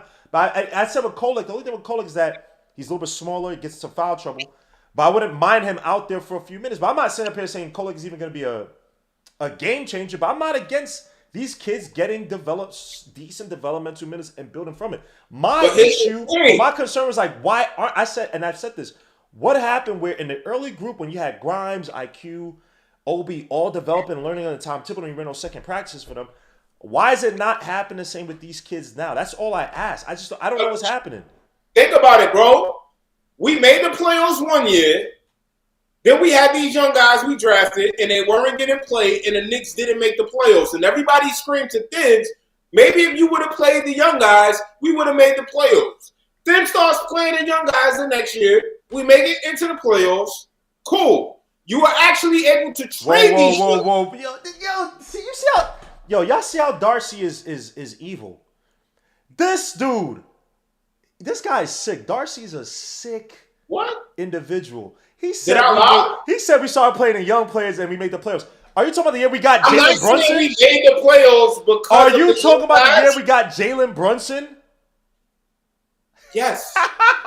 Yeah, we made the playoffs because we got Jalen Brunson. We didn't make the playoffs because the young players and IQ. We made the playoffs because we got Jalen. That's probably 85% of the reason why we got into the playoffs, bro. Listen, bro. The reality is, Quentin Grimes netted you Bojan and Alec Burks. That's one. And then 2, again, how many more players can you trade out of your core guys on this team? 1, your core guys' value isn't what it needs to. And when I'm saying core guys, I'm talking about our 9-man rotation as a whole. These guys are not netting you a superstar. And if you have a 15-man bench, including 2 two-way players, that's 17 players you have at your disposal. Tom Thibodeau is only choosing to use 8 or 9 of those players, and the rest of them are rotting on the bench. And we're not going to talk about it. Tom Thibodeau ruined Evan Fournier's career. Tom Thibodeau Oh my God. Get out loud. Evan Fournier was a starting player for the Orlando Magic. He signed with the Knicks. No. You're not gonna do that. Where did he go to after the Magic? He was on Boston. What did he do on Boston? He was on Boston before us. Right. What did he do in Boston? He played well on Boston. This dude, son. He did. This dude, son. This man. He wasn't. He wasn't. How did Tom Thibodeau ruin a guy who made as soon as he made the single season 3-point record? Listen, bro. Are you shitting me, bro? I'm not shit. Evan Fournier. This is Evan Fournier. Evan Fournier can only shoot against the Celtics. Your man has so many Hold up. Your man Evan Fournier has so many opportunities to take that 2-guard position by the horn. He was trash except for the Celtics and forget this other crappier team we played when they took people out the stands for a little bit because the whatever came back and people had to leave the stands again. I forget which game it was, but it was a return. He had like 30, 40-something points, whatever. Your man Evan Fournier was trash for the Knicks. Bro. How many of them? Evan Fournier was trash. Tom Thibodeau ruined him, but he still had the single season 3-point record. How does that make sense? How do you get touches to have the 3-point record to even meet the 3-point? I'm not talking 3-point records. I'm talking 3-point record. Evan Fournier is no longer in the league after that Knicks after the Knicks. Because he wasn't good. Bro, are He you wasn't kidding good. me? He couldn't Listen, defend bro. anybody. He couldn't play You were make. paying him. He couldn't defend. He couldn't rebound. He couldn't Bro, do Evan anything else but shoot Fournier threes. And was even then, he not wasn't good at bad doing it. enough for him to completely just fall out the league like that because of how the Knicks did him. He was not. Yo. Evan Fournier is a guy who, at minimum, after that contract, that $72 million contract that the Knicks gave him, when he was getting about $16 million a year, after that contract, even with his play, had Tom Thibodeau handled him appropriately, and I'm not saying that Tibbs was wrong for taking him out the rotation. We saw how bad he was defensively, but he fell out the league out at the hands of Tom Thibodeau. And if I'm think about it, the Knicks never make the nice 6-man signings. The Milwaukee Bucks were able to get Gary Trent to come and sign for them on a veterans minimum deal. Guys like Bruce Brown, guys like Gary Trent, those kind of household name kind of guys. Campaign was that for us this year. Landry Shamet was that for us this year. If I'm those kind of guys, I'm not signing up to play for Tom Thibodeau. Because if you're coming off the bench, you're probably only going to get max 10 to 11 minutes a game, if that. Isn't it funny? Now players don't want to come to Knicks because they'll get minutes, but then you just saw Mikal Bridges complain about getting too many. If you were that, GFO, would you wanna sign up to play? Yo, and you know how many players around the league have said over years, I would love to play for Tom Thibodeau. I'm not talking about whether Tom Thibodeau is liked. It's not about him being liked. It's not about liking him. If I can hold up, if you're a player looking for opportunity. Go ahead. If you are a player looking for opportunity to earn your next contract, and you have other options on the table, is Tom Thibodeau going to be the coach that you want to go and play for if you're trying to earn your next contract? And don't lie. What type of player am I? What type of player am I? I mean, bro, come on, don't complicate it. No. What type?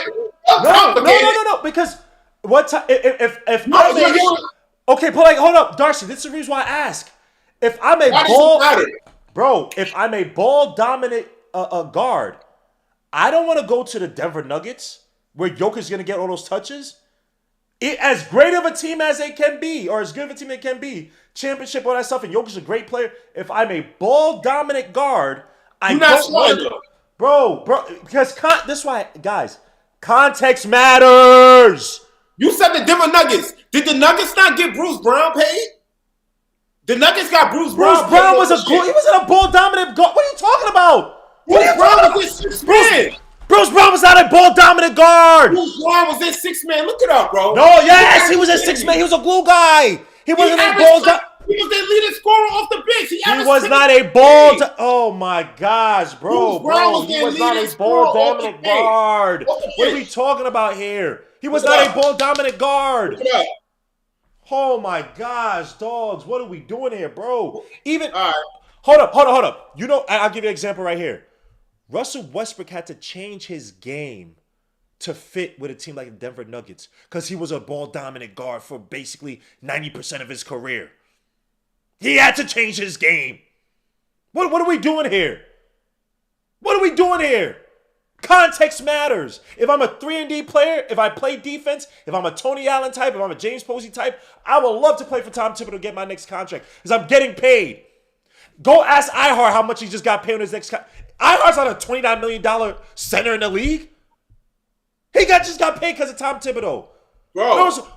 Noza Well has been injury prone and hold up, please. I let you talk. You talking about Isaiah Hartenstein got paid? Isaiah Hartenstein got paid. Nerlens Noel was an underachieving big in this league for years and got paid off of 1 year. Hold up. IQ. Hold up.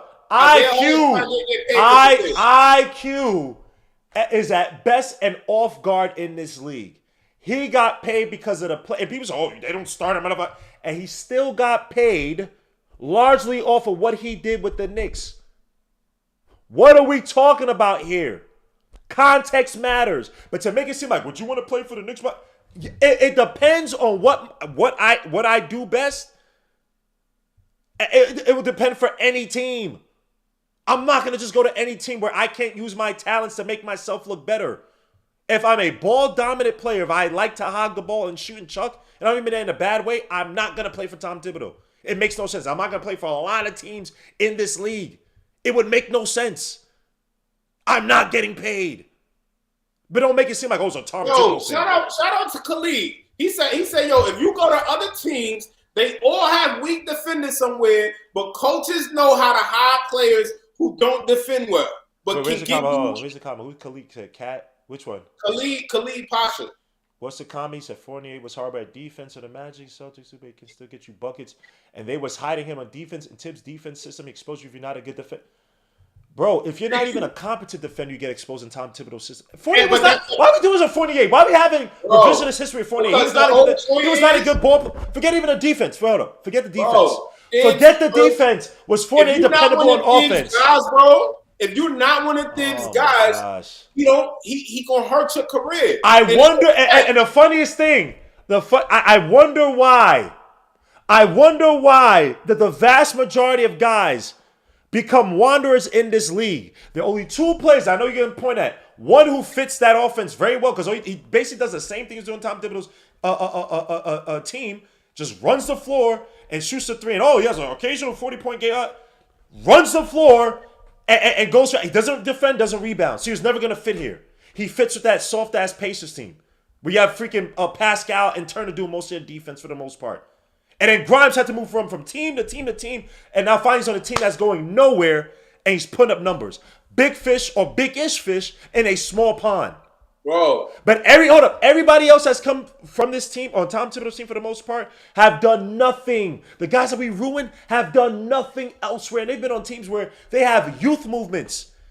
Cam Reddish could not even buy minutes under Chauncey Billups. And Chauncey Billups has been in a youth movement for the past, since he's gotten there. What are we talking about?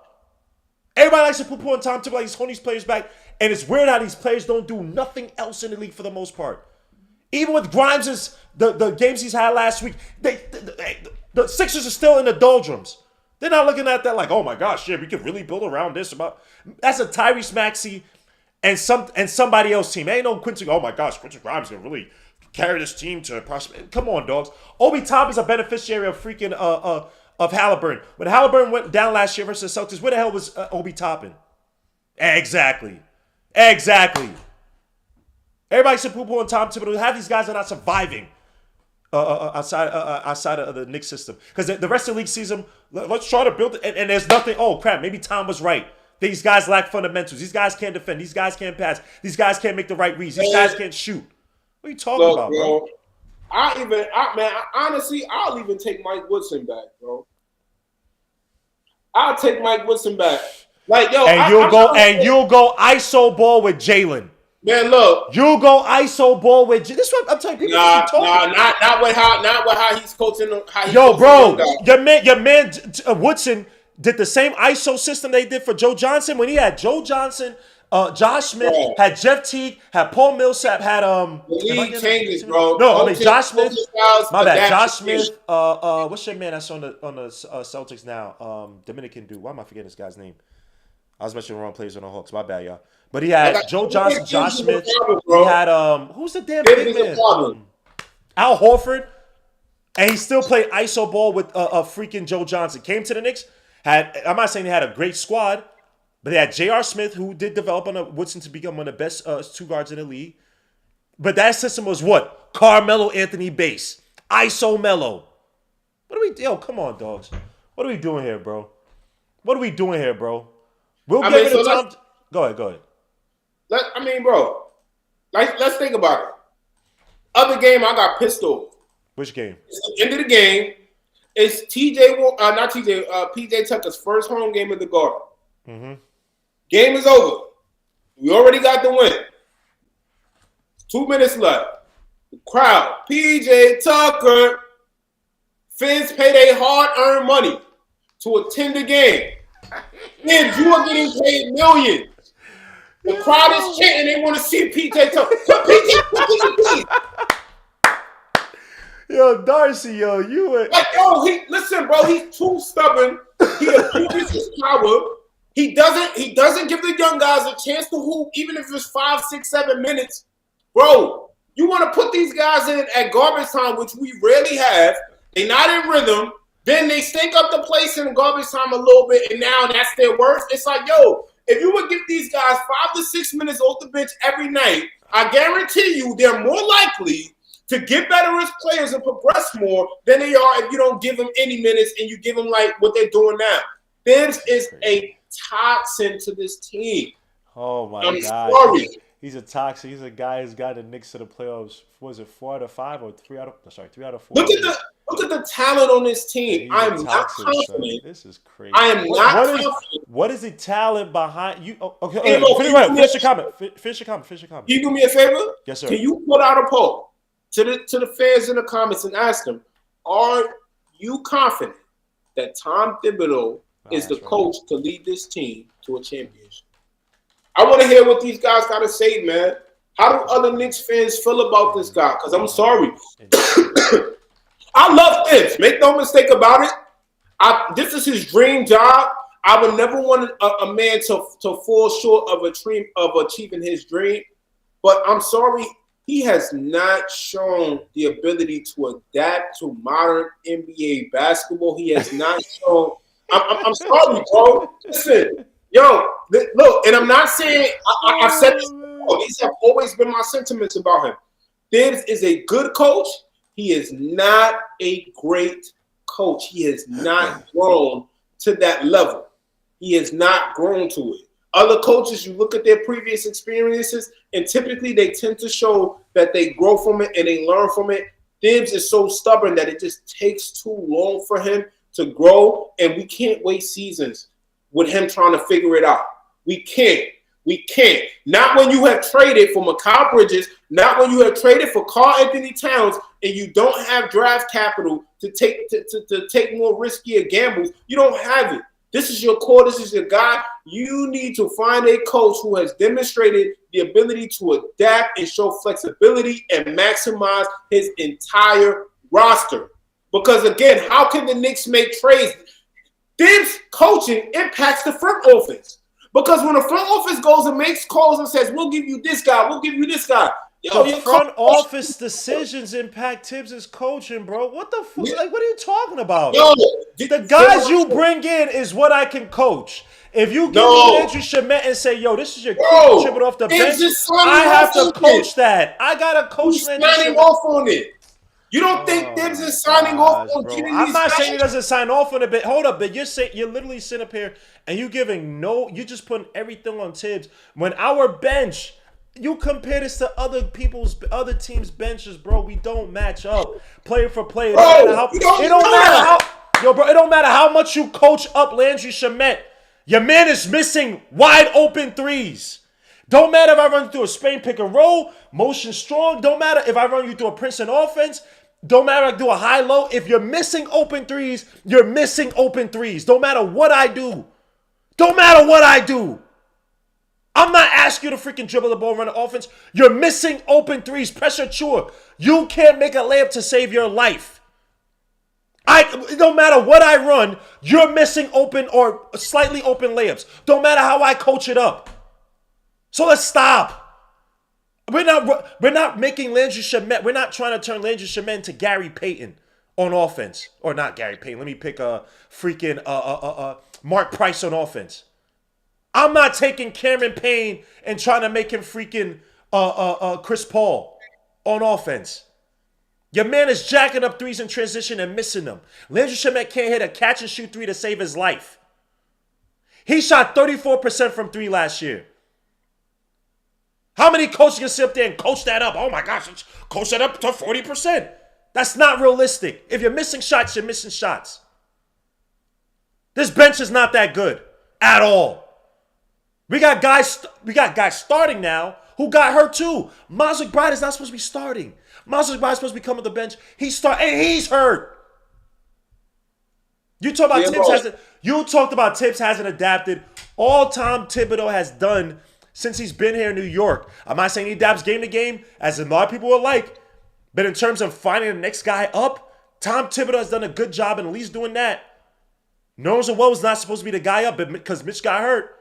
Isaiah Hartenstein wasn't even supposed to be that guy. But Mitch got hurt. A lot of guys keep getting hurt. Tom Thibodeau keeps finding other places to try to plug and play. Why do guys have to get hurt for guys to get opportunity? Bro, That listen. happens on Yo, the listen. vast majority of Yo. teams in the Can I go? Can I go? NBA. Can I go? Because Yes, I'm it sitting does. here Yes, and it does. I'm looking at what the Cavs do. Oh my God! I'm You're looking gonna at pick two what the teams. Thunder You do. can't go past any other two teams. Keep picking the All right, so Thunder let's think and the about it, bro. Cavaliers. You like, oh, do the Knicks have what these guys have off the bench? No, they don't. Who the hell is Ty Jerome? Who the hell is Sam Merrill? These guys. Whoa, Ty Jerome. Bro, Ty Jerome is finally. Gosh. Ty Jerome is finally actually about to get paid. And where did Ty Jerome come from? Tell me where he came from? Where did Ty Jerome? Oh no! To kill your point, where did Ty Jerome come from? Did he come from? Who bench he came off of? You just mentioned it. Who did Ty Jerome Thunder, come right? from? Who? What he? He was on the OKC, my guy. That's what I just said. I said the Thunder. I saw my back. I can't hear. I thought you said. I can't hear what you said. And again, look at where he was slotted at. He wasn't a key rotation player. They got him out of the G League off of waivers, bro. But that he wasn't a rotation piece. It also hurts your point on OKC. Why didn't they figure out what they had in Ty Jerome? Why didn't they just keep playing everybody to see what they had? Bro, because the OKC has maximized their talent enough that they can't keep adding guys. They're already playing 11 guys. They're already playing a deep rotation. So at the end of the day, and look at what the Knicks did. We grabbed the Celtics scrap. Why? Because the Celtics. Look at what. First of all, you talk about Tom Thibodeau maximizing talent. The Celtics took our scraps and maximized them. Luke Cornett. Oh my God! Are we talking about one? Luke Cornett gave us work.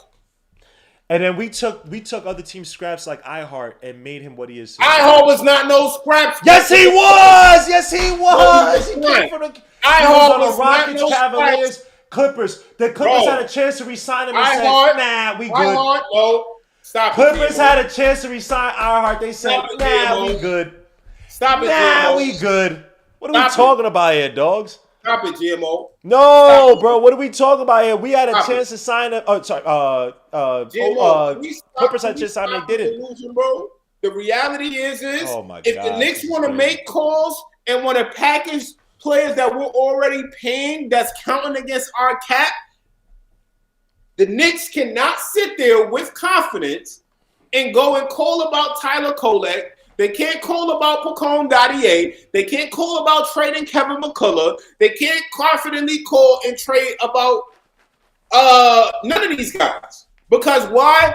The players think about it. If I'm DeLon Wright and I'm on an expiring deal, I'm pissed that I'm on this team because I'm not gonna play.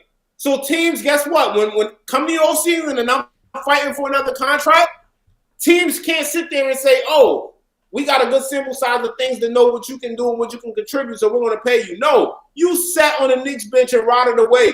So we got to pay you less than what you were already just getting paid on your guaranteed contract. That's how Thibs ruining these guys.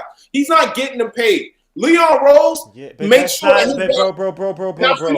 When you have a playoff team that's trying to fight for content or get into contention, whatever, your business is not necessarily developing young guys to get them trade value.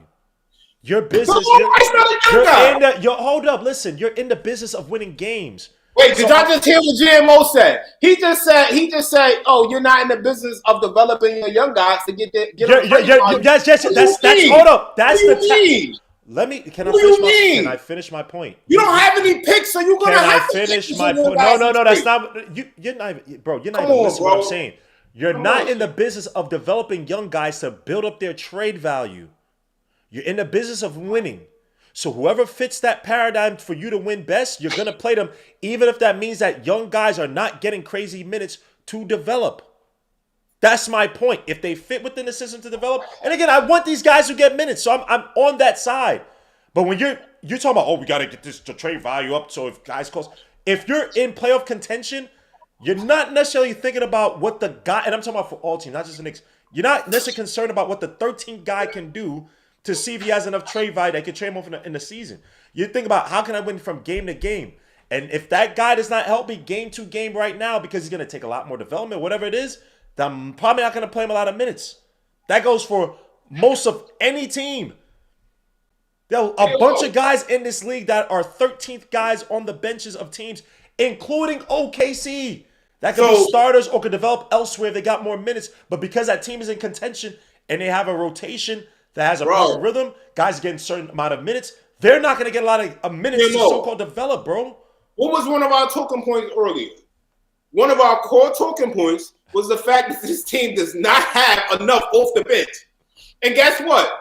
We're making a conclusion that the team doesn't have enough off the bench while there's 7 guys, really 9 guys, because you count the 2 ways, who are not getting any play. So that's one thing. 2, if you think about the Knicks don't have cap space. We're over the first apron, slightly under below the second apron. Don't have that much cap space to go out and get talent. So guess what? You're going to have to rely on your internal development and not just hoping that your players on your bench, your young guys get better, and not just for them to become core rotation players, but you're hoping they get better so that they have more trade value down the line if you need to make a move and package them with, let's say, a Mikal Bridges or something like that where you need to make a trade work and you need a sweetener on a deal. These are where guys like Kolek getting minutes and Pacome getting minutes and McCullough getting minutes helps because teams can say, you know what? I've seen you play this guy. I've seen what he can do out there on the court. I see what he can do defensively. At least, even if his offense isn't there, it's limited minutes. It's a limited sample size. We got something we can work with. Teams can't sit there and say that about our young guys because it's like, hey, if you throw in McCullough, it's like, well, who is this kid? We can only look at his Kansas footage. If I'm a GM, and also McCullough, just hold up. Y'all getting hyped off for McCullough for one game shot from Hold up. McCullough is shooting 39% from the field, 20% from 3 from the G League, coming off a leg injury. I'm not looking at this guy like, oh my gosh, it's a world beater. We gotta get him out from the G League. He still needs time to actually play basketball. The guy was out since last January. Bro. So hold up, let's chill out with the McCullough hype. So think about it. You telling me, bro, my whole argument is based on the fact that Thibs could literally give these guys 4 to 6 minutes. I already said, bro. We agree on that. But he's not doing it. That's my whole point. We don't have to disagree. That's my whole point. That's my whole argument. If you agree with that, then let's fire Tibbs. I can't wait, guys. We're gonna fire Tibbs. I can't wait. We're gonna bring in Leon doesn't have the guts on that. We're bringing in Jerry Stackhouse. We're bringing in what's your man's Stackhouse? Cassell. Look at you. Y'all don't even know the candidates. Y'all just be talking. I study these candidates. Jerry Stackhouse was running NBA concepts at Vanderbilt. And he's a guy that helped develop a lot of those players that was on a championship team for the. No, I was just surprised to hear you say Stackhouse. I've never heard you mention Jerry Stackhouse. I had a whole video talking about 5 or 6 coaches that can replace Tom Thibodeau. I mentioned Terry Stotts, Stackhouse, Sam Cassell. Forgetting who the main guy was. But it's not me advocating for the champ. I see these guys, bro.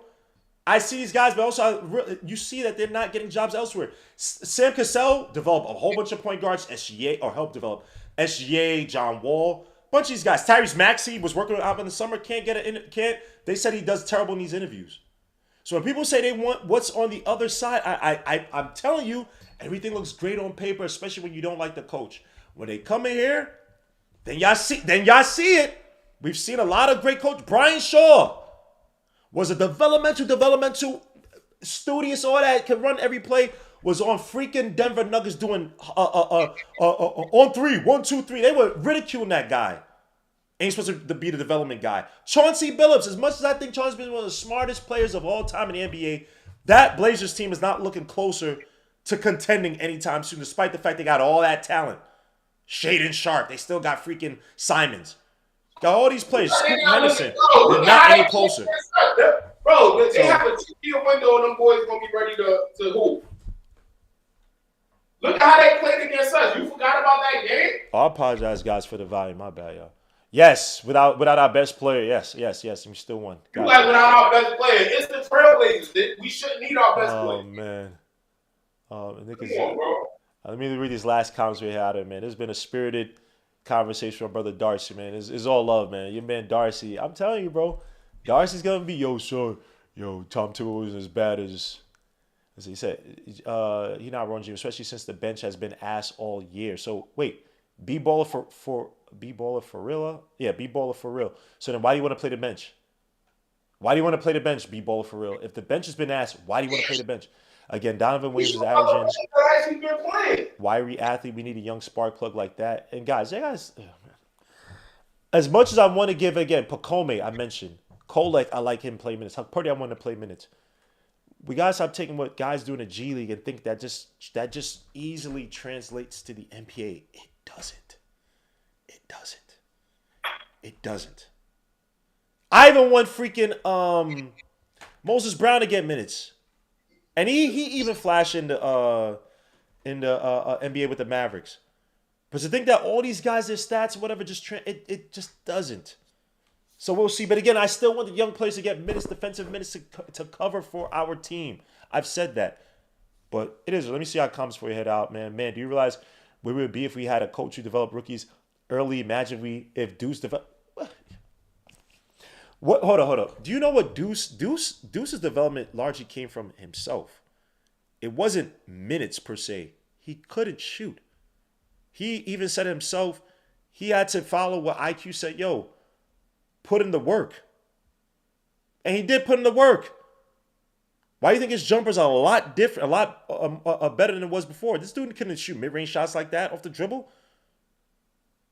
What do we do? Yo, bro, man, y'all blame everything on Tom Thibodeau. And development comes really from, yes, exposure, but a lot of times it comes from these guys themselves. Me giving you playing time is not going to automatically mean development. A lot of these guys are, I'm not saying anybody on the Knicks, I'm just saying in general. A lot of these guys are lazy. A lot of these guys are not putting the time and the effort. A lot of these guys are out in the clubs. Y'all hear these podcasts now, they tell you all the time. A lot of these guys are not serious about basketball. They look at the guy who, they looked at the Kobe Bryant, as great as he was, they looked at him as weird. Damn, you worked out before the game and then went after the game, and you waking up at 4 to do what? Go watch all those podcasts. They talk about Kobe Bryant all the time. Waking up at 4, doing defensive drills and stuff, but doing his defensive workouts before the workouts, then doing the work. Come on, bro.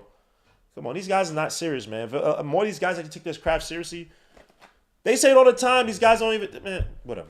Because I shoot all the podcasts that bring it up as well too. But a lot of these guys, man, we talk about these young players, bro. A lot of these young players do not give 2 Fs. Most should have been on this team since the beginning. With Mitch out, I don't necessarily disagree with that. Most should have been. I don't disagree with that. I already said that.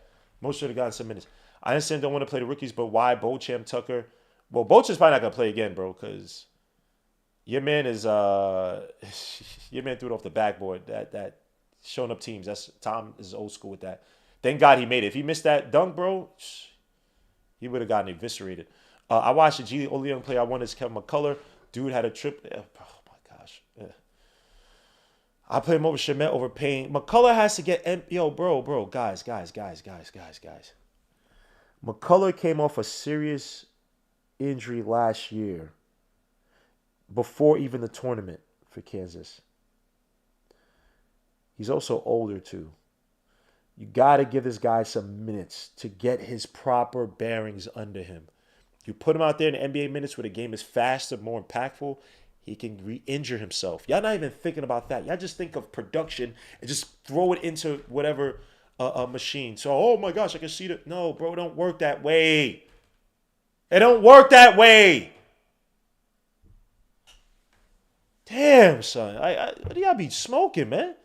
Not McCullough, a lot of young dudes. Marjan, I love he did it, but he about to catch the Obi Toppin treatment. Jim, every last player performance of Tibbs gives you what confidence he can take us to the promised land. I don't know. Guys got to be healthy. If we beat the Pacers, would you be saying that same thing? If OG Anunoby was healthy, we beat the Pacers, right? If Mitch was available, we'd probably be closer to being the Pacers, right? Guys are not healthy. Randall, not healthy. Like, there's no context, man. Again, fire Tom Thibodeau. I'm tired of taking up for him because I can hear all y'all dudes, man, Tom Thibodeau was a good coach, man.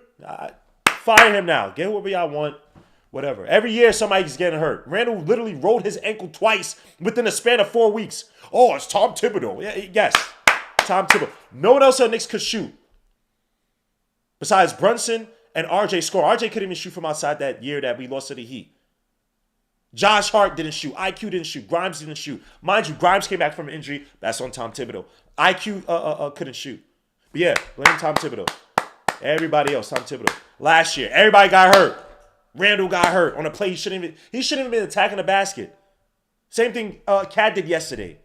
Attacking the basket when you up big, they just need to get a dead ball to get you out the game. Get a foul to get you out the game. This dumbass is driving to the basket, crashing into people, and yet that's Tom Thibodeau. People looking at Cat like, what the hell's what? Why would you do that? Just wait till we get the foul for you and come out the game. But yeah, Tom Thibodeau. Everybody blaming on Tom Thibodeau. Y'all dudes, bro, man. NBA McCullough a year away from being NBA Cal. Bro, we talking about a guy that literally just came back from a serious leg injury, bro. And give him NBA minutes. Y'all understand how Let me shut up. I don't want to be rude. Okay, drop back in ISO Brunson. I didn't say ISO Brunson, bro. I'm not a fan of just pure ISO Brunson. But again, a lot of these players on this team, bro, pass to them. Missing shots. If I see Landry Shamet shoot 0 for effing 3, if I see Mikal Bridges struggling like he did at many times this season, many times his legs are dead, if I see OG not be able to hit shots, I'm gonna chuck. Y'all say that when Brunson, your man, carried us versus the Rockets, right? Same Rockets team that even I was scared of beating us because they have a young athletic team that's good. Brunson beat that team by himself. I didn't see y'all complain about ISO Brunson then. Let me get out of here, bro. I love you guys. This is a great episode, man. I salute to all you guys, man. I gotta do more of these, man. I got B-ball for real, bro. I haven't seen this guy in a while. East Blue Drew, of course, coming late. Stu, man. East Blue Drew out on them day parties and ish, man. Gotta chill out, East Blue Drew, bro. But salute to East Blue Drew in the building. Probably it didn't work that way. You apply my comment to your comment though. Which one though? Which one you told me? But yeah, I'm about to be out. Yeah, go ahead, Darcy. There's a toxin, bro. The fact that we don't know, we have not seen McCullough touch the bench or even get 1 minute. We drafted these guys. I agree with you. He should be getting 30 minutes. McComb, you telling me you couldn't get somebody else at his? Pacoma, you're pre-show quiet. So please, I already said I wish Pacoma got money. But think about it, bro. McCullough's not ready. So all this about McCullough, no, he's not ready. What's the plan for next season, right? For the offseason. I'm sorry, I'm already thinking about the offseason. Because if you're saying, this is the first year for this team, well, I'm thinking about, okay, well, what would be different next year? Right? You could hope for more chemistry, but there's no way we can guarantee that. Unless these guys are working out together all summer and trying to figure some things out, which I don't think they're going to do. So how do you add and build to this team? You might have the non-taxpayer mid-level exception, which is max $12 million a season. You might have that. I don't know what the tax implications are with us being almost at the second apron. So that's something to factor in. Now, you don't re-sign Precious Achiuwa. You let him walk. Campaign, do you re-sign Campaign?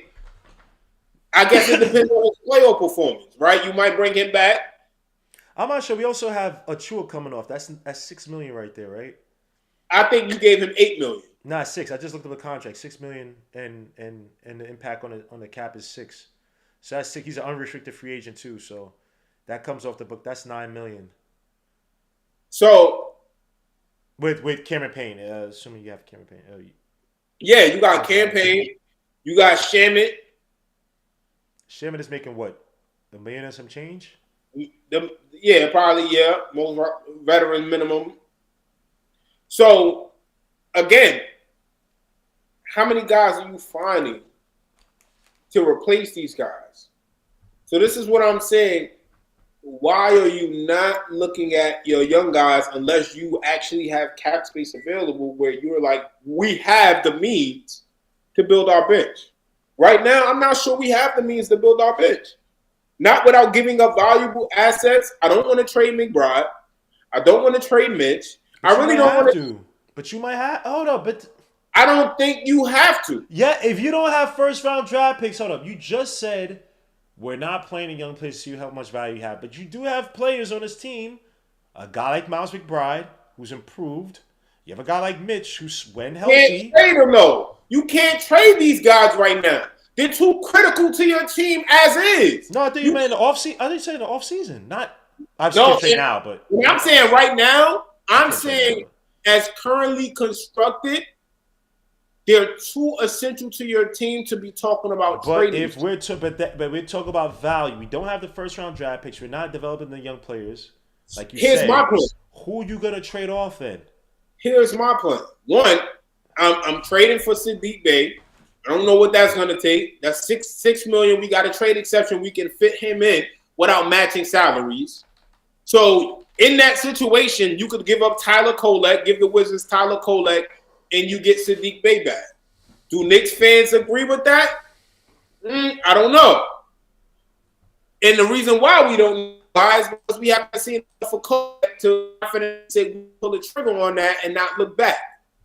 So this is why I'm saying they should be playing these young guys. Reason why giving them actual NBA on court minutes to boost their trade value. So you have more armor, you have more machinery going into the offseason. Because guess what? You have these guys, you're paying them. They count against your cap. Kolek counts against our cap for $2 to $3 million. If you're not going to pay him, then you need to trade him. Don't have young guys riding on your bench that you're paying and they're counting against your cap. We already don't have cap space. We're a first apron team. And we're slightly below the second apron. So the Knicks have to be smart here. You can't afford to not maximize everything. So my whole thing is, if you get Chris Paul with that non-taxpayer mid-level exception to come off your bench, you still need players that he can get the ball to that can score the rock. Now, you may be able to bring back Campaign and Landry Shamet, which now completes that Phoenix group, right? Because now you're pairing Chris Paul with Shamet, Campaign, and Mikal Bridges, all players he's played with in Phoenix. So to me, Chris Paul makes the most sense. But he's going to take up all of that money. So now you're playing around with veteran minimums and trade bait, right? But now you paid Kolek because you wanted to be able to trade him to make a deal work. So you can flip Kolek and use your trade exception to fit somebody into that $6.8 million trade exception you got from Obi Toppin. I looked at the list of all the players making $7 million or less. The names that stand out on there is Sadiq Bey, Ousmane Dieng. What's dude's name? Hayward Highsmith.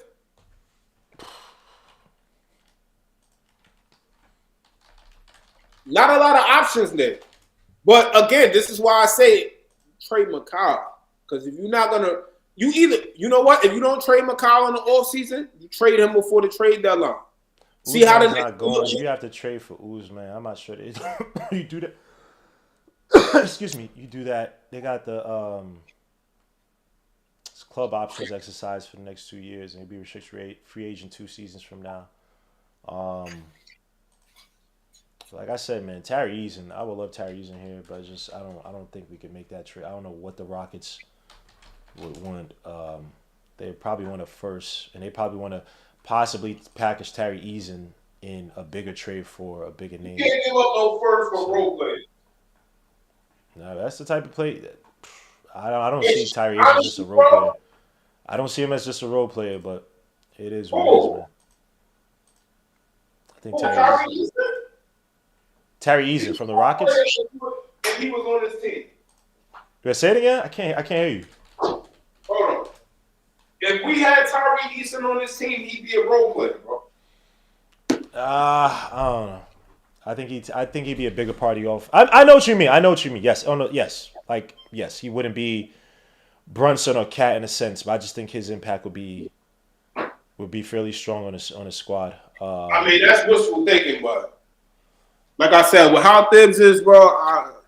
And again, if you giving up any picks, you only have 3 of your own first round picks. Yeah, I know. That's what I'm saying. I know. That's what I said. Those are the type of players I would want. I mean, I guess you're talking more about like retread. So let me refocus my comments. But yeah, we that could be good for another episode to look at like players this offseason who are coming off. That would be good to sign, assuming obviously Achua, Cameron Payne, Shamet come off the books. That's like $10 million.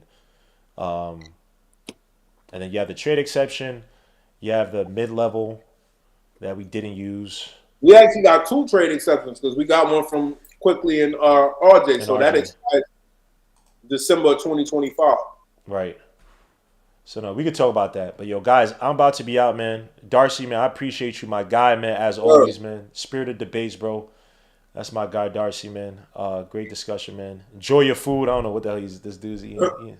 Some steak, eggs. Gotta get the protein in. Steak, eggs, sweet potato. Yo, my man Darcy. By the way, follow Darcy on IG, man. This dude early in the morning talking about he in the gym 5 a.m. So I'm like, nah. Nah, I don't work out in the morning, bro. Oh, you don't? You just be showing the gym in the morning. So I'll be like, yo, this dude. I be eating, bro. All right, man. I just try to get this dude, man. Screw this dude. So I thought this dude be working out dumb early in the morning. So this dude. Salute Darcy, man. That's my guy, man. But guys, man, catch me on Tuesday, bro. We'll be here for the Mavericks game. Appreciate all you guys, man. This is a great discussion, man. We'll see what happens with this Knicks team, man. Tom Thibodeau. Look, the Knicks will have a lot to answer for. Damn, let me see if I could stop this and then bring back my own damn camera.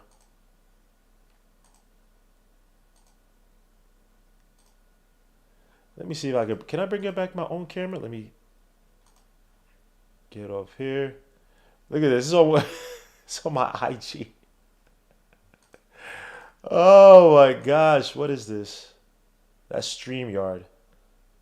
My bad. Yeah. I'm trying to fix. All right. Now it works. All right. Now you're back. Now we're back. All right. Yeah, so, yeah, man, Tom Thibodeau has a lot to answer for. This whole team has a lot to answer for, man. But appreciate you guys stopping by, man. This is a great conversation, man. Again, I'm trying to do these weeklies on a weekly basis. So please tune in. Typically on Sundays are like my best days. If there's not a Knicks game, obviously, Sundays are probably my best games to do it just because the weeks are stupid for me. They just do not work during the week. So, guys, I appreciate you, man. Appreciate each and every one of you guys, man. PDP. East Blue, Drew, Kiana, Bryan, Keith Turner, Sherwin, B Bowler for real, man. Keith Turner, salute. Whoever I miss, I apologize. Randall, MH, who was here earlier, man. Quentin Brown, all the contributors, man. This is what I love to see, man. Wilson Dang, salute, man. I'm not, like, my channel grows, and I love for my channel to grow, man. That's great, but I want you guys to be the supporters, man, because when you guys give the comments, and I forgot to read the poll, too. I apologize. I forgot to read the poll. So the poll, yeah, I said 23 to 77. 77 of you guys are not confident in Tom Thibodeau leading this team to a championship. So we'll see, man. But if he does, y'all all got to eat crow. Because y'all know how y'all Knicks fans are. Oh, no, I thought Tom Thibodeau. We know. But we'll see, man. Peace through. God bless, man. I got love for each and every one of you guys. Please leave a comment after the show on a video. It helps the algorithms when they see that engagement. And if you want to as well, too, man, share. You know what I'm saying, man? Support the channel. Not monetary, just with comments and things of that nature. Don't have to give no money. I'm not asking for your money. So I appreciate each and every one of you guys, man. I'm about to go do my taxes. I said what I said. So I ain't mad at you. Be ball for real, man. This dude. Yo, y'all be throwing darts, man. I ain't mad at you, man. Do your thing, bro. Just got to school you, son. I'm joking before people get mad. So peace, God bless me. I'll catch you guys in the next one. We out. Peace.